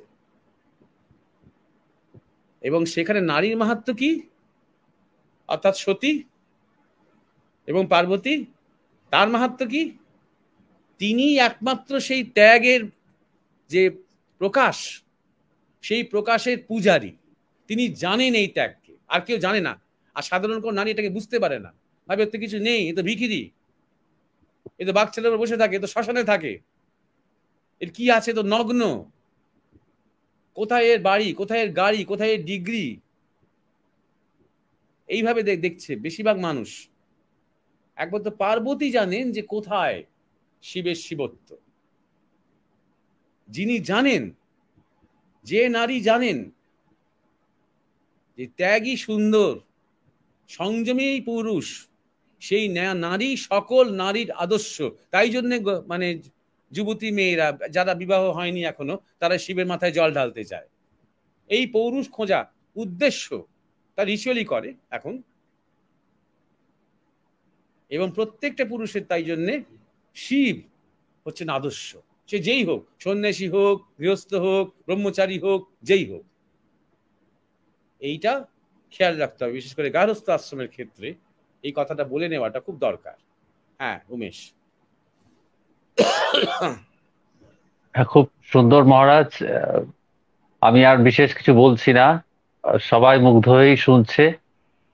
আমি সৃজনার কাছে ফিরে যাব, কারণ আমাদের আরো অনেক জিজ্ঞাসা আছে এবং অনেক জিজ্ঞাসা জমে থাকে, আপনি জানেন। সৃজনা। হ্যাঁ, পরবর্তী জিজ্ঞাসু দীপক মণ্ডল। ওনার জিজ্ঞাসাটি হলো, মহারাজ, যেহেতু ভারতে আমি জন্ম নিয়েছি বলে এই কাঁটাতারের মধ্যে আবদ্ধ ভারতভূমি কি আমার মাতৃভূমি, নাকি সারা পৃথিবীর ভূমি? এই বিষয়ে যদি একটা প্রকাশ করেন। ধন্যবাদ সৃজনা। হ্যাঁ দীপক মণ্ডল, তোমার জিজ্ঞাসার পরিপ্রেক্ষিতে প্রথমে বলি, কাঁটাতারের একটা যে আবদ্ধ ভারত লিখেছ, হ্যাঁ তোমার জিজ্ঞাসা করার ধরন দেখে মনে হবে বা খুব একটা উদার ইন্টেলেকচুয়াল জিজ্ঞাসা, কিন্তু আসলে একটা মূর্খতা কাজ করে। ধরো আমি যদি বলি তুমি রাত্রিবেলাতে তুমি সমস্ত বাড়ির দরজা জানলা খোলা রেখে ঘুমো, এই বাড়ির দরজা জানলার মধ্যে তুমি আবদ্ধ নাকি? তাই না? তারপর তুমি বাড়িতেই বা থাকবে কেন? তুমি বাড়ি থেকে বেরিয়ে গিয়ে তুমি রাস্তাতে শোবে না কেন? তুমি কি, তোমার দীপক মণ্ডল কি শুধু এই বাড়ির এই ঠিকানার মধ্যে আবদ্ধ? তুমি বলে না না মহারাজ, সেটা বললে কি হবে নাকি? চোর ডাকাত থাকতে পারে, উল্টোপাল্টা লোক বাড়িতে ঢুকতে পারে। তাহলে তোমার কিছু রক্ষা করতে হবে। কি রক্ষা করতে হবে? তোমার নিজের প্রাণ রক্ষা করতে হবে, তোমার বাড়ির লোকেদের মান রক্ষা করতে হবে, তোমার জিনিসপত্র রক্ষা করতে হবে। তাহলে ভারতের যা এত হাজার বছরের এত কিছু লুণ্ঠন হয়েছে, এত বিদেশিরা এসে সমস্ত কিছু আমাদের শেষ করে দিয়েছে, তারপরে তোমার এই জিজ্ঞাসাটা কি ঠিক মানায়? যেন কাঁটাতারে আবদ্ধ না থাকলেই ভালো হতো। সবার যদি খুলে রেখে দেওয়া যেত, আয় দস্যুরা আয়, আয় ডাকাতরা আয়, আয় ধর্ষণকারীরা আয়, দেখ আমরা কত খোলামেলা, দেখ আমরা কত উদার, আমরা পুরো পৃথিবীকেই ভারতভূমি বলে মনে করি, তাই না? সুতরাং নির্বোধের মতন জিজ্ঞাসা করার আগে একটু প্র্যাকটিক্যাল দিকগুলো দেখো। যে দীপক মণ্ডল তুমি হয়তো খুব উদার, কিন্তু বাকি পৃথিবী কি উদার হয়ে গেছে? ধরো যে টেররিস্টরা বা যে চোরেরা তোমাকে অ্যাটাক করার কথা ভাবছে, তারা কি তোমার মতনই উদার হয়ে গেছে? তা তো হয়নি। তারা কি তাদের বাড়িগুলো খুলে রেখেছে তোমার জন্য? তাও তো করেনি। এক নম্বর। দু নম্বর হচ্ছে যে তুমি একবার সারা পৃথিবী একবার ঘুরে দেখো না যে ভারতভূমি বলে মনে হয় কিনা। যাও যাও যাও, সৌদি আরব যাও, ঘুরে এসো, কতটা ভারতভূমি বলে তোমার মনে হয় তুমি দেখো সেটা, তাই না? পার্থক্যটা হলে মানুষেরা নিজের দেশকে চিনতে পারে। জানো তুমি কেমন আছো এখানে? গরমকালে তুমি টকের ডাল খাচ্ছ, রাস্তায় বেরিয়ে রসগোল্লা খাচ্ছ, এই যে খাচ্ছ, এই যে মিনিমাম খাদ্যটা একটা বাঙালি হিসেবে তুমি ধরেই নিয়েছো এগুলো প্রাপ্য তোমার। তুমি যাও না এটা বিদেশে কোনো একটা প্রচন্ড গরম উষ্ণ দেশে, সেখানে কিরকম ধরনের খাদ্য খাবার, কিরকম ধরনের পোশাক আশাক, কিরকম ধরনের সংস্কৃতি, কিরকম ধরনের ভাষা, কিরকম ধরনের ওঠা বসা, কিরকম ধরনের সম্ভাষণ, কিরকম ধরনের শ্রদ্ধা অশ্রদ্ধা। আমি সবার খারাপটা, সবাইটা খারাপ আমাদেরটা ভালো তা বলছি না, সম্পূর্ণ ভিন্ন। ভারত একটা দেশের নাম, সেই দেশটা একটা পলিটিক্যাল এন্টিটি আজকে আছে ঠিকই, কিন্তু সেই দেশটা একটা কালচার, একটা সংস্কৃতি। এবার সেই সংস্কৃতি যতদূর পর্যন্ত প্রসারিত ততদূর পর্যন্ত ভারত। আমি এতদূর পর্যন্ত বলবো যে তুমি যদি এমন একটা মানুষ হও যে ধরো সকাল রাত্রি 4টে অবধি বসে বসে ফোনে ভিডিও গেম খেলো, আর সকালবেলা 9টার সময় ঘুম থেকে ওঠো, খাওয়ার সময় ডান হাত বাঁ হাত মানো না, তুমি কখনো ভোরবেলা সূর্যের দিকে তাকাও না, ধরো আমি কথার কথা বলছি, বা কখনো তুমি একটা কোনো খাবার খেতে খেতে মনে মনে সেটাকে প্রসাদ জ্ঞান করো না, তাহলে তুমি ভারতবর্ষ নাও তো, তাহলে তুমি ভারত ভূমিতে নেই তো। হয়তো জিওগ্রাফিক্যাল একটা ভারত ভূমিতে তুমি বাস করছো, কিন্তু তুমি ভারত নও, তুমি ভারত নও, এটা খেয়াল রেখো। সুতরাং সেই ভারত একটা কালচার, এবং খুব প্রাচীন কালচার, বহু হাজার বছরের, অন্তত 30,000 বছরের একটা একটা সংস্কৃতি, যেটা পুরো পৃথিবীকে বারবার আলোকিত করেছে, এবং যে ভারত কালচারের উপর বারবার আক্রমণ হয়েছে, এবং পৃথিবীর অন্যান্য কালচার যেখানে একদম ধ্বংস হয়ে গেছে, সেখানে ঈশ্বরের ইচ্ছায় এখানে বহু মহাপুরুষ এবং অবতাররা লীলা করেছেন বলে সেই কালচারটা কোনো রকমে নিজেকে বাঁচাতে পেরেছে, এবং তাকে রক্ষা করাটা এখন খুব দরকার। এটা কোনো ভারতবাসীর কোনো উগ্র জাতীয়তা বোধ থেকে বলা হচ্ছে না, এটা পুরো পৃথিবীর মঙ্গলের কথা ভেবে বলা হচ্ছে, পুরো পৃথিবীর কল্যাণের কথা ভেবে বলা হচ্ছে। সেই কালচারটাকে, সেই লাইফস্টাইলকে, সেই ধর্মকে, সেই ইতিহাসকে রক্ষা করাটা খুব দরকার। তাই আমাদের আজকে একটা স্ট্রং মিলিটারি আছে, এটা আমাদের একটা আশীর্বাদ। তাই যেটা কাঁটাতারের বেড়া আছে, তাই যেটা পলিটিক্যাল আইডেন্টিটি আছে, যেটা অন্তত এই কালচারটাকে রক্ষা করার জন্য একটা দায়িত্ব নিয়েছে, এটা একটা আশীর্বাদ আমাদের জীবনে।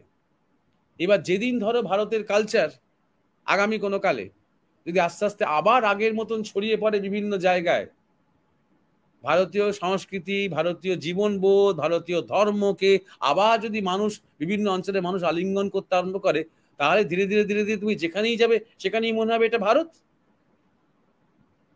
যতদিন না তা হচ্ছে ততদিন অবশ্যই এই কাঁটাতারের বেড়া দিয়ে যেটা ভারত, সেটাই শুধুমাত্র তোমার ভারত নয়, তুমি নিজে কতটা ভারত সেটা তুমি দেখো, এবং দরকারে তুমি সেটা হয়ে ওঠো, সেই ভারত মাতার একজন যোগ্য সন্তান হয়ে ওঠো।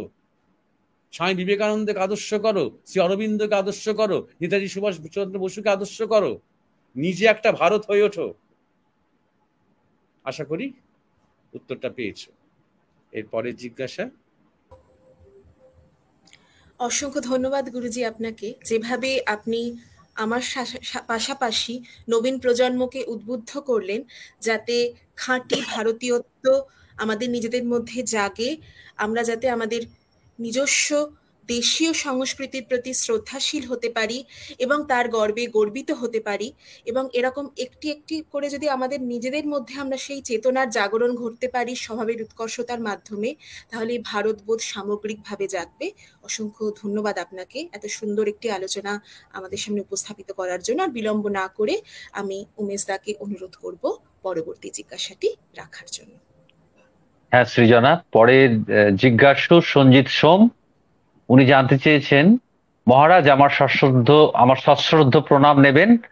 সমকামিতা বর্তমান যুব সমাজ তথা সময়ের একটি বহুল চর্চিত বিষয় বা সমস্যা।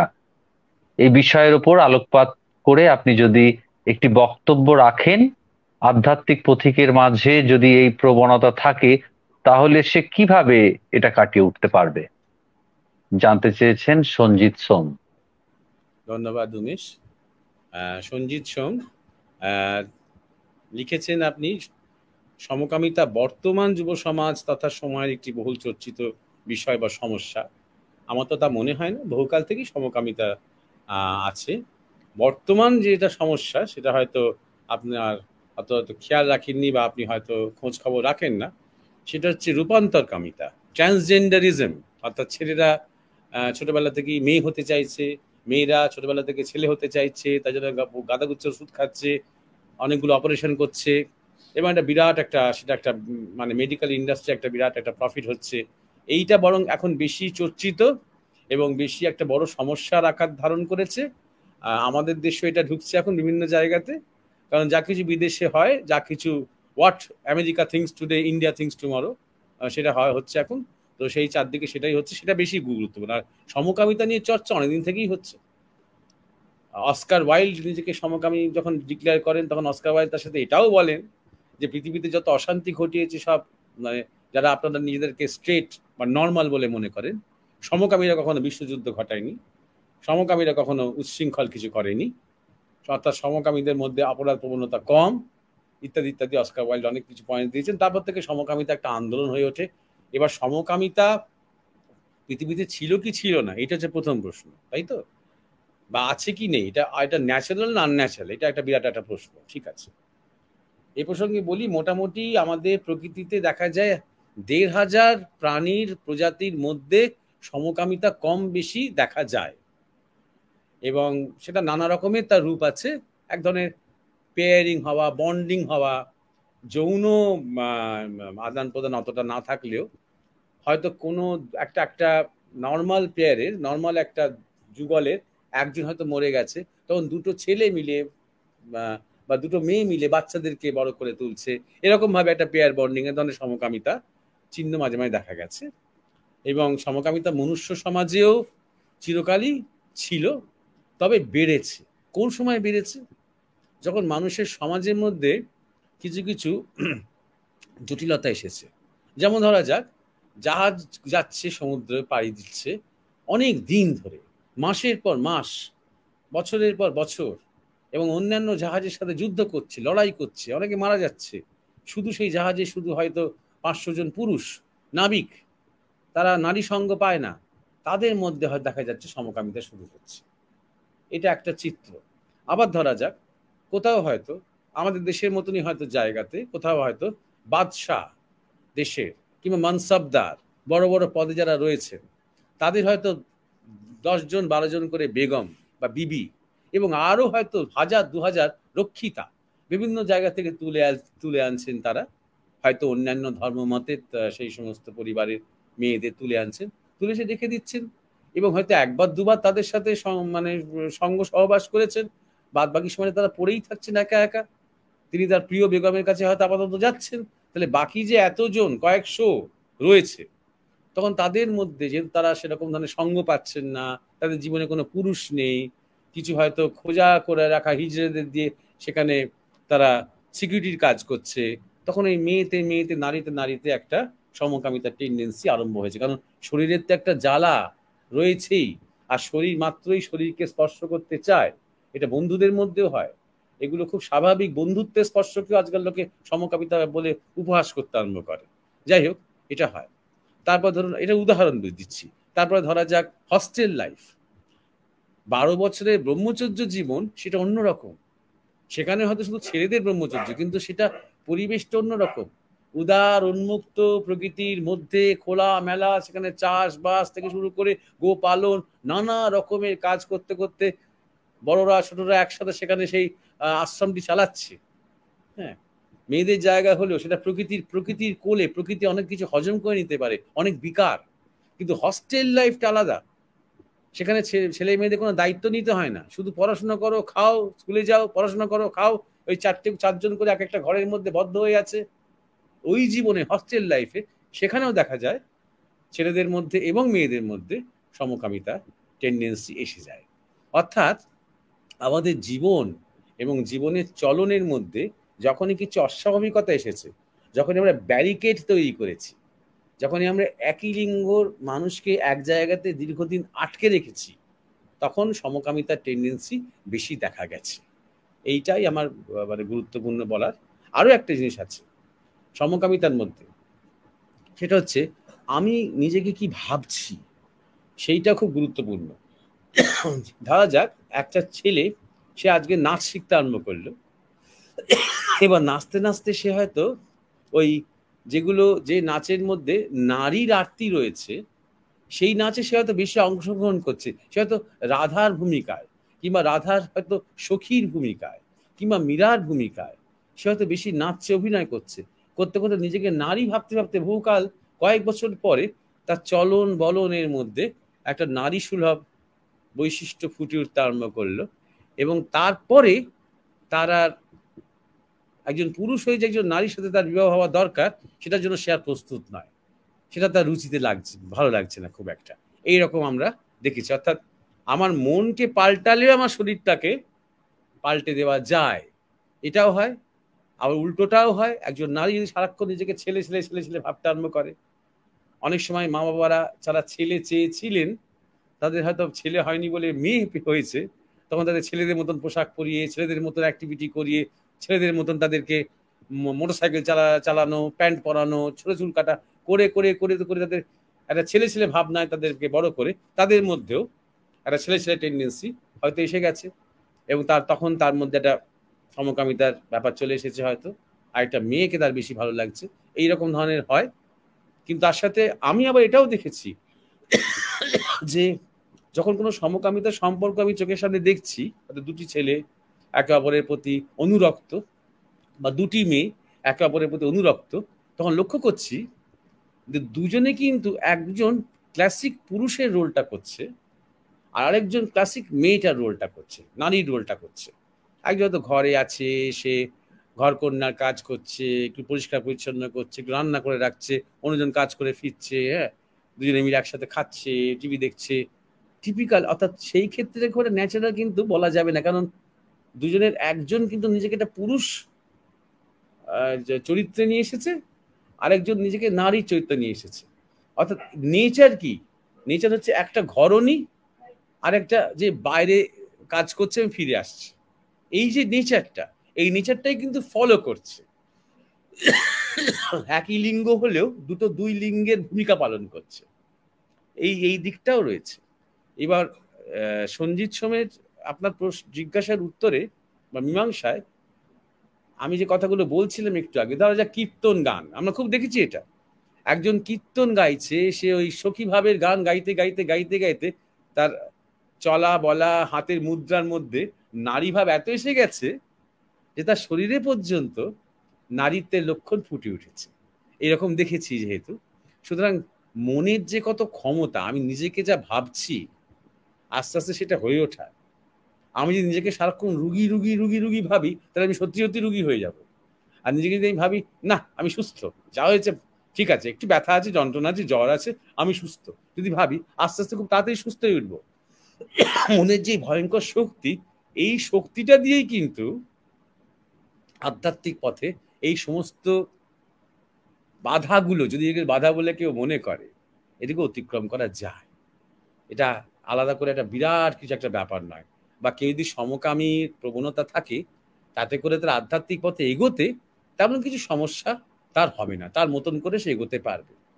কোনো কোনো ক্ষেত্রে, কোনো কোনো বৈষ্ণবদের ক্ষেত্রে তারা এক ধরনের নিজের মধ্যে নারী ভাব আরোপ করে, কারণ তারা মনে করে, এটা আমাকে অনেক সাধকই বলেছেন, কারণ তারা মনে করেন যে এইভাবেই একমাত্র কামজয়ী হওয়া যায়। অর্থাৎ পুরুষের তো একটা একটা কামের একটা বেগ আছে, সেই কামের একটা পীড়ন আছে, সেই কামের একটা জ্বালা আছে। তা যদি সে নিজেকে নারী ভাবে, নারী শরীর ভাবে, এবং কৃষ্ণকেই একমাত্র পুরুষ ভাবে, তাহলে ধীরে ধীরে ধীরে ধীরে তার পুরুষোচিত যে কামের যে বিকার, সেগুলো কেটে যাবে। কিন্তু এরও একটা সমস্যা আছে, সব সব সব কিছুরই একটা সমস্যা আছে। সমস্যাটা আমি আমার গুরু মহারাজকে যখন এই কথাটা বলেছিলাম, তখন তিনি বলেছিলেন তাহলে নারীর কামের কি হবে? সে তো নিজেকে নারী ভাবতে ভাবতে তার মধ্যে নারী ভাব চলে এলো, বেশ কথা, তাহলে নারীর যে কাম তার মধ্যে তখন প্রবেশ করবে, সেটাকে সে কি করে অতিক্রম করবে? আর ওটা আলটিমেট সলিউশন কিন্তু নয়, ওটা একটা সাময়িক সলিউশন। অতএব এটা খেয়াল রাখতে হবে যে যে সাধনার দ্বারা, সাধনা মানে কি? নিজের মনের পরিবর্তন। আজ্ঞাচক্র হচ্ছে মনের ভূমি। এই যে গান আছে না, মন চলো নিজ নিকেতনে, নিজ নিকেতনটা কোথায়? আজ্ঞাচক্র। এই আজ্ঞাচক্রে মনের জন্ম হয়, জন্ম হয়ে তারপরে নেমে আসে, যার যেদিকে রুচি সেখানে সেই মন তখন বিরাজ করে। তো সেই আজ্ঞাচক্রে যদি আমার মনকে স্থির রাখি, তাহলে আমাদের শরীরের পুরো গ্রন্থি চরিত্রগুলো এবং আমাদের পুরো জেনেটিক ক্যারেক্টার পর্যন্ত চেঞ্জ করা যায়। এটা কয়েক বছর আগে জেনেটিক বিজ্ঞানীরা মানতেন না, এখন তারা এটা মানতে বাধ্য হচ্ছে। অতএব সাধনার যদি আন্তরিকতা থাকে, তাহলে যদি তার শরীরের মধ্যে বা মনের মধ্যে কোনো বিকার থাকে, সেই বিকার তাহলে সাম্যতায় চলে আসবে। এটা ছিল সঞ্জিত সোমের জিজ্ঞাসা। এরপরে আবার উমেশ। হ্যাঁ মহারাজ, আমরা এই সলিউশনটা বুঝতে পারলাম, সাধনার দ্বারাই সত্যি অস্বাভাবিক নয় আর কি। এখন যেটা সমকামিতা বলে আলোচনা করা হচ্ছে, কিন্তু সেটাও মানুষ সাধনার ইচ্ছে থাকলে সেটা থেকে অতিক্রম করতে পারে।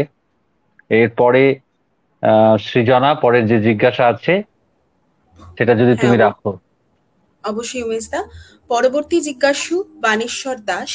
বানেশ্বর দাসের জিজ্ঞাসাটি হলো, সান্টা ক্লজের সাথে ক্রিসমাসের কি সম্পর্ক? আদৌ কি সান্টা ক্লজ বলে কেউ ছিলেন? এ বিষয়ে যদি একটু আলোকপাত করেন। আচ্ছা,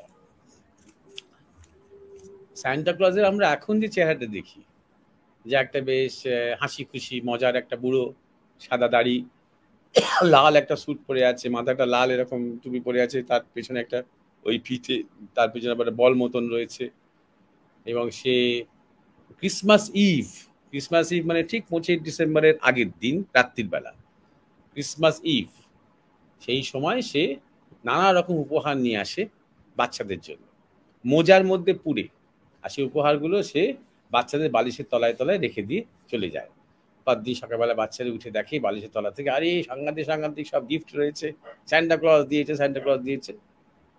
আর সাধারণত এগুলো মা বাবারাই দেয়, কিন্তু এই গল্পটা তারা বাচ্চাদের বলে সান্টা ক্লজ দিয়ে গেছে। আবার অনেকে সান্টা ক্লজ সাজেও সেদিন 24শে ডিসেম্বর, সে যে পাড়ায় পাড়ায় ঘুরে বেড়ায়, ডিস্ট্রিবিউট করে অনেক গিফটস বাচ্চাদের জন্য ক্রিসমাস উপলক্ষে। এই যে ফিগারটা, সান্টা ক্লজের যে ফিগারটা আজকে আমরা চিনি, এই ফিগারটা জনপ্রিয় করেছিল কোকাকোলা 1930-এর দশকে, তাদের নিজেদের কোকাকোলা প্রোডাক্টটাকে বিক্রি করবার জন্য, তা প্রমোট করবার জন্য, যে সান্টা ক্লজ সব বাচ্চাদের জন্য কোকাকোলা নিয়ে আসছে, এটা দেখানোর জন্য। এবং এই সান্টা ক্লজের যে লেজেন্ড বলা যেতে পারে, বা কিংবদন্তি বা পুরাণ, এ অনেকদিন থেকেই আছে। যেমন ধরা যাক 4th শতকে, 4th সেঞ্চুরি, 4th শতকে সে সান্তা নিকোলাস বলে একজন ছিলেন। সান্তা কথাটা কিন্তু ইংরেজিটা হচ্ছে সেইন্ট। এই সেইন্ট বা সান্তা শব্দটার যদি আমরা ফিরে যাই, সংস্কৃত সন্ত, আমরা বলি না সাধু সন্ত মহাত্মা, যাই হোক সে কথায় পরে আসছি। তো সেইন্ট নিকোলাস তিনি খুব জনপ্রিয় একজন মানুষ ছিলেন, ফাদার ছিলেন তিনি, খ্রিস্টান যাজক। তিনি ওই বাচ্চাদের জন্য বিভিন্ন জায়গায় গিয়ে গিয়ে অনেক উপহার দিতেন। তার সেই সময় ডিসেম্বরেই তিনি দিতেন। আর অনেক কাল পর্যন্ত 6 ডিসেম্বর এই সান্টা ক্লজ দিবস হিসেবে পালন করা হতো। পরে ওটাকে ক্রিসমাস ইভ করে নেওয়া হয়েছে, ঠিক যিশুর তথাকথিত জন্মদিনের আগের দিন। এছাড়া বিভিন্ন ইউরোপিয়ান লেজেন্ড রয়েছে, ডাচেদের, হল্যান্ডের লেজেন্ড রয়েছে, ডেনমার্কের লেজেন্ড রয়েছে, নরওয়ের লেজেন্ড রয়েছে। সব জায়গাতেই মোটামুটি চেহারাটা একই রকম, কোথাও সান্টা ক্লজ একটু বেশি রোগা, কোথাও একটু বেশি মোটা, কোথাও দাড়িটা একটু বেশি লম্বা, কোথাও দাড়িটা একটু বেশি চওড়া, কিন্তু সাদা দাড়ি আর লাল টকটকে স্যুট, মাথায় টুপি, কারণ শীতকাল, হ্যাঁ, আর হাতে গ্লাভস, মোজা টোজার মধ্যে তিনি সবকিছু দিয়ে দিচ্ছে সবাইকে। কিন্তু যেটা বোঝা যায়, যেটা খ্রিস্টান জগৎ খুব একটা স্বীকার করতে চায় না, এটা বোঝা যায় যে যিশুর জন্ম বেথলেহেমে হওয়ার সময় প্রাচ্য থেকে 3 জন প্রাজ্ঞ গিয়েছিলেন। তারা ওই আকাশে একটি তারা দেখে দেখে হাতে কিছু তারা উপহার নিয়ে গিয়েছিলেন। এবং যে উপহারগুলো যদি আমরা বিচার করি, যেমন ধরা যাক সোনা, যেমন ধরা যাক ধূপ, যেমন ধরা যাক গুগ্গুল, যেমন মৃগনাভি, এগুলো টিপিক্যালি ভারতে পাওয়া যায় এবং ভারতে ব্যবহার হয়, বিশেষ করে ধর্মীয় অনুষ্ঠান, পূজা, এসবের ক্ষেত্রে। কিন্তু সবসময় দেখবেন বলা হচ্ছে বাইবেলে এবং বিভিন্ন সোর্সে প্রাচ্য থেকে এসেছে। ভারত কথাটা বলবে না, কারণ ভারত কথাটা বললে ভয় আছে, কারণ যিশুর অনেক পরে তো এরা এসে আমাদের খুব সভ্য এবং আলোকিত করেছে। তার অনেক আগে আবার এখান থেকে কি করে প্রাজ্ঞরা যেতে পারে ওখানে? তখন তো আমরা আলোকিত নই, তখন তো আমরা অসভ্য, আমাদের কিছুই জানি না, বুনো। তাই জন্যে এখান থেকে যে 3 জন প্রাজ্ঞ গিয়েছিলেন, এটা সরাসরি স্বীকার করতে ওরা পাচ্ছেন না, কিন্তু প্রাচ্য থেকে তারা এসেছিলেন, অর্থাৎ ইস্ট থেকে তারা গিয়েছিলেন। এবং স্বভাবতই বলা যেতে পারে তারা যেহেতু সন্ন্যাসী, তাই তারা গেরুয়া পোশাক পরেছিলেন। এবং সেই সময় হয়তো ওয়েদার অনুযায়ী, আর তাছাড়া মাথায় পাগড়ি পরা, এটা আমাদের দেশে খুবই রয়েছে, বা মাথায় কিছু একটা ঢাকা দিয়ে যাওয়া খুবই রয়েছে।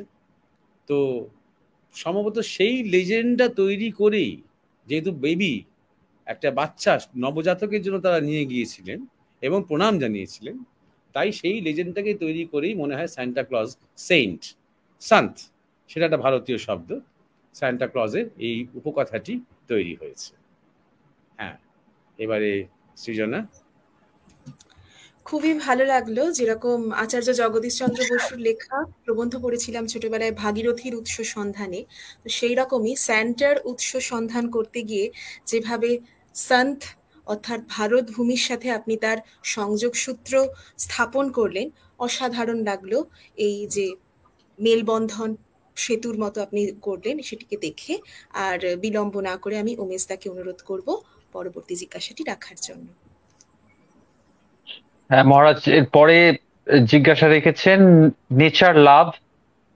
তিনি জানতে চেয়েছেন আপনার কাছে অদ্বৈত বেদান্তকে সায়েন্টিফিক রিলিজিয়ান কেন বলা হয়েছে, এ নিয়ে আলোচনা করলে উপকৃত হতাম। নেচার লাভ জানতে চেয়েছেন।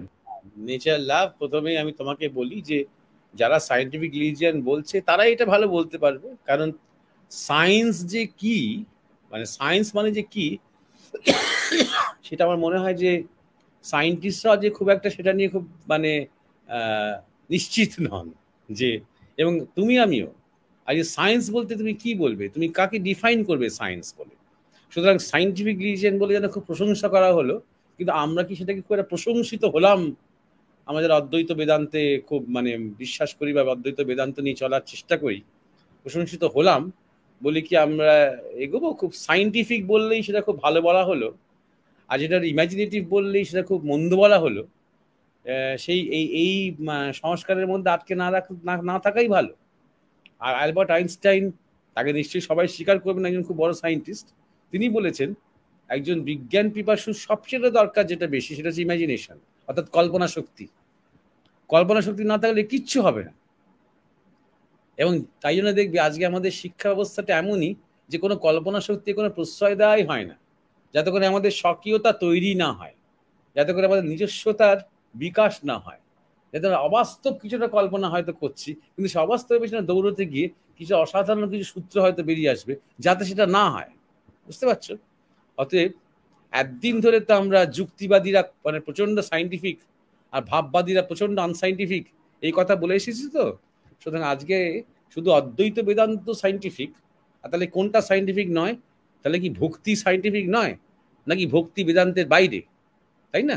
নাকি যোগ ধ্যান, এটা কি সাইন্টিফিক নয়? নাকি যোগ ধ্যান বেদান্তের বাইরে? অথবা তন্ত্র, আমাদের গুরুদেব বলতেন সবচেয়ে সাইন্টিফিক, অদ্বৈত বেদান্তের থেকেও তন্ত্র বেশি প্র্যাকটিক্যাল, কারণ তন্ত্র তো থিওরি নেই, তন্ত্রতে কোনো থিওরি নেই, জাস্ট করো, এই নাও প্র্যাকটিস, এই নাও এই মন্ত্র, এই নাও প্রক্রিয়া, স্টার্ট, ব্যাস। এই এই এই রয়েছে এই ব্রহ্ম, এই আত্মা, তারপর তোমার মধ্যে এই দর্শন, সব কিচ্ছু নেই। অথবা এখন অত রাগ আছে, এত বিকার আছে, এত লোভ আছে, এত হিংসা আছে, এগুলো এক এক এক করে কাটাও, কাটি তারপর তুমি সাধনা করো, তা নয়, যা আছে থাক, ডোন্ট ওয়ারি, স্টার্ট, এইটা করো। এই হচ্ছে তন্ত্র, সব ভীষণ প্র্যাকটিক্যাল, ভীষণ সাইন্টিফিক। অতএব যারা খুব সাইন্টিফিক রিলিজিয়ান বলে খুব এটা প্রশংসা করছেন বলে মনে করছেন, তারাই ভালো বলতে পারবেন সাইন্টিফিক রিলিজিয়ান বলতে তারা কি বলতে চাইছে, আর কোনটা নন সাইন্টিফিক রিলিজিয়ান। এটা ইনফ্যাক্ট সেটা বলাটা খুব বেশি গুরুত্বপূর্ণ। তার আগে শনাক্ত করে বার করুন যে ভারতে যত রকমের ধর্ম, পন্থা, সাধনা, যত রকমের মত পথ উদ্ভাবিত হয়েছে বা চর্চিত হয়েছে, তার মধ্যে কোনটা খুব আনসাইন্টিফিক, তাদের ভাষা, এবং কেন সেটা আগে তারা বলুন। আমি ধরে নিচ্ছি নেচার লাভ যে ওরা দেখতে পেয়েছেন যে অদ্বৈত বেদান্ত এমন যুক্তি, সেই যুক্তিকে কাটা যায় না। সমস্যাটা ওদের এখানেই হয়েছে।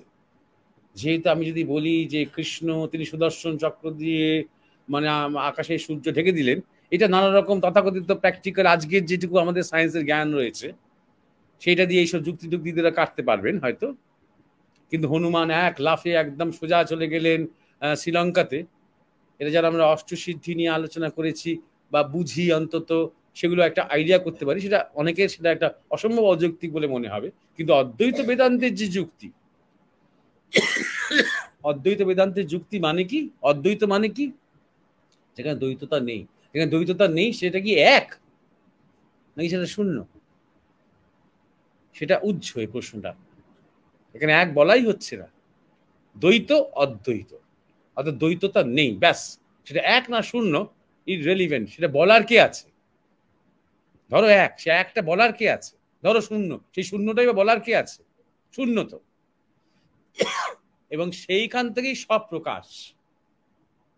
এখানে কোনো ক্রিয়েটার এবং ক্রিয়েটেড নেই। যেই আমি ক্রিয়েটার এবং ক্রিয়েটেড করছি তখন ক্রিয়েশনের একটা লিমিট হয়ে যাচ্ছে, যে এই অবধি ক্রিয়েশন, এই ব্রহ্মাণ্ডটা এত বড়, আর তার বাইরে অমুক জায়গায় একটা গড রয়েছে, একটা ক্রিয়েটার রয়েছে। এটা সহজেই বলে দেওয়া যায় আনসাইন্টিফিক। কিন্তু যদি ক্রিয়েটার এবং ক্রিয়েটেড বলে কিছু না থাকে, শুধু ম্যানিফেস্টেশন থাকে, শুধু প্রকাশ থাকে, যে তিনি নিজেই নিজেকে বহু করছেন, এটা থাকে, এটা কাটা যাচ্ছে না। সেখানে তুমি পৃথিবী এবং জগৎ বিশ্ব ব্রহ্মাণ্ড থেকে সেপারেট তুমি কোনো জায়গা তৈরি করতে পারছো না, যেখানে একটা সর্বজ্ঞ সর্বশক্তিমান কোন একটা সত্তা বিরাজ করছে। সেই অর্থে এমন অকাট্য যুক্তি, যে সমস্ত কিছু এই টাইম স্পেসের মধ্যে কিছুকালের জন্য প্রকাশিত, অলিক, অনিত্য, অসত্য নয়। মিথ্যা মানে যে মিথ, যা তৈরি করা, আমাদের ভাব দিয়ে তৈরি করা। এই জগৎটা চিরকাল থাকবে, এটা আমাদের ভাব, কিন্তু সত্য নয়, এটা অসত্য। কিন্তু এই জগৎ যে সেই সত্যের প্রকাশ, এটা সত্য। যা কিছু প্রকাশিত তা সাময়িক, কিন্তু যেখান যা প্রকাশিত তা নিত্য। অর্থাৎ যা কিছু প্রকাশ করছে, যা থেকে প্রকাশ হচ্ছে, অর্থাৎ সত্তা নিত্য, স্বভাব অনিত্য। এই শরীর অনিত্য, এই মন অনিত্য, স্বভাব অনিত্য, অর্থাৎ কিছুকালের জন্য আছে।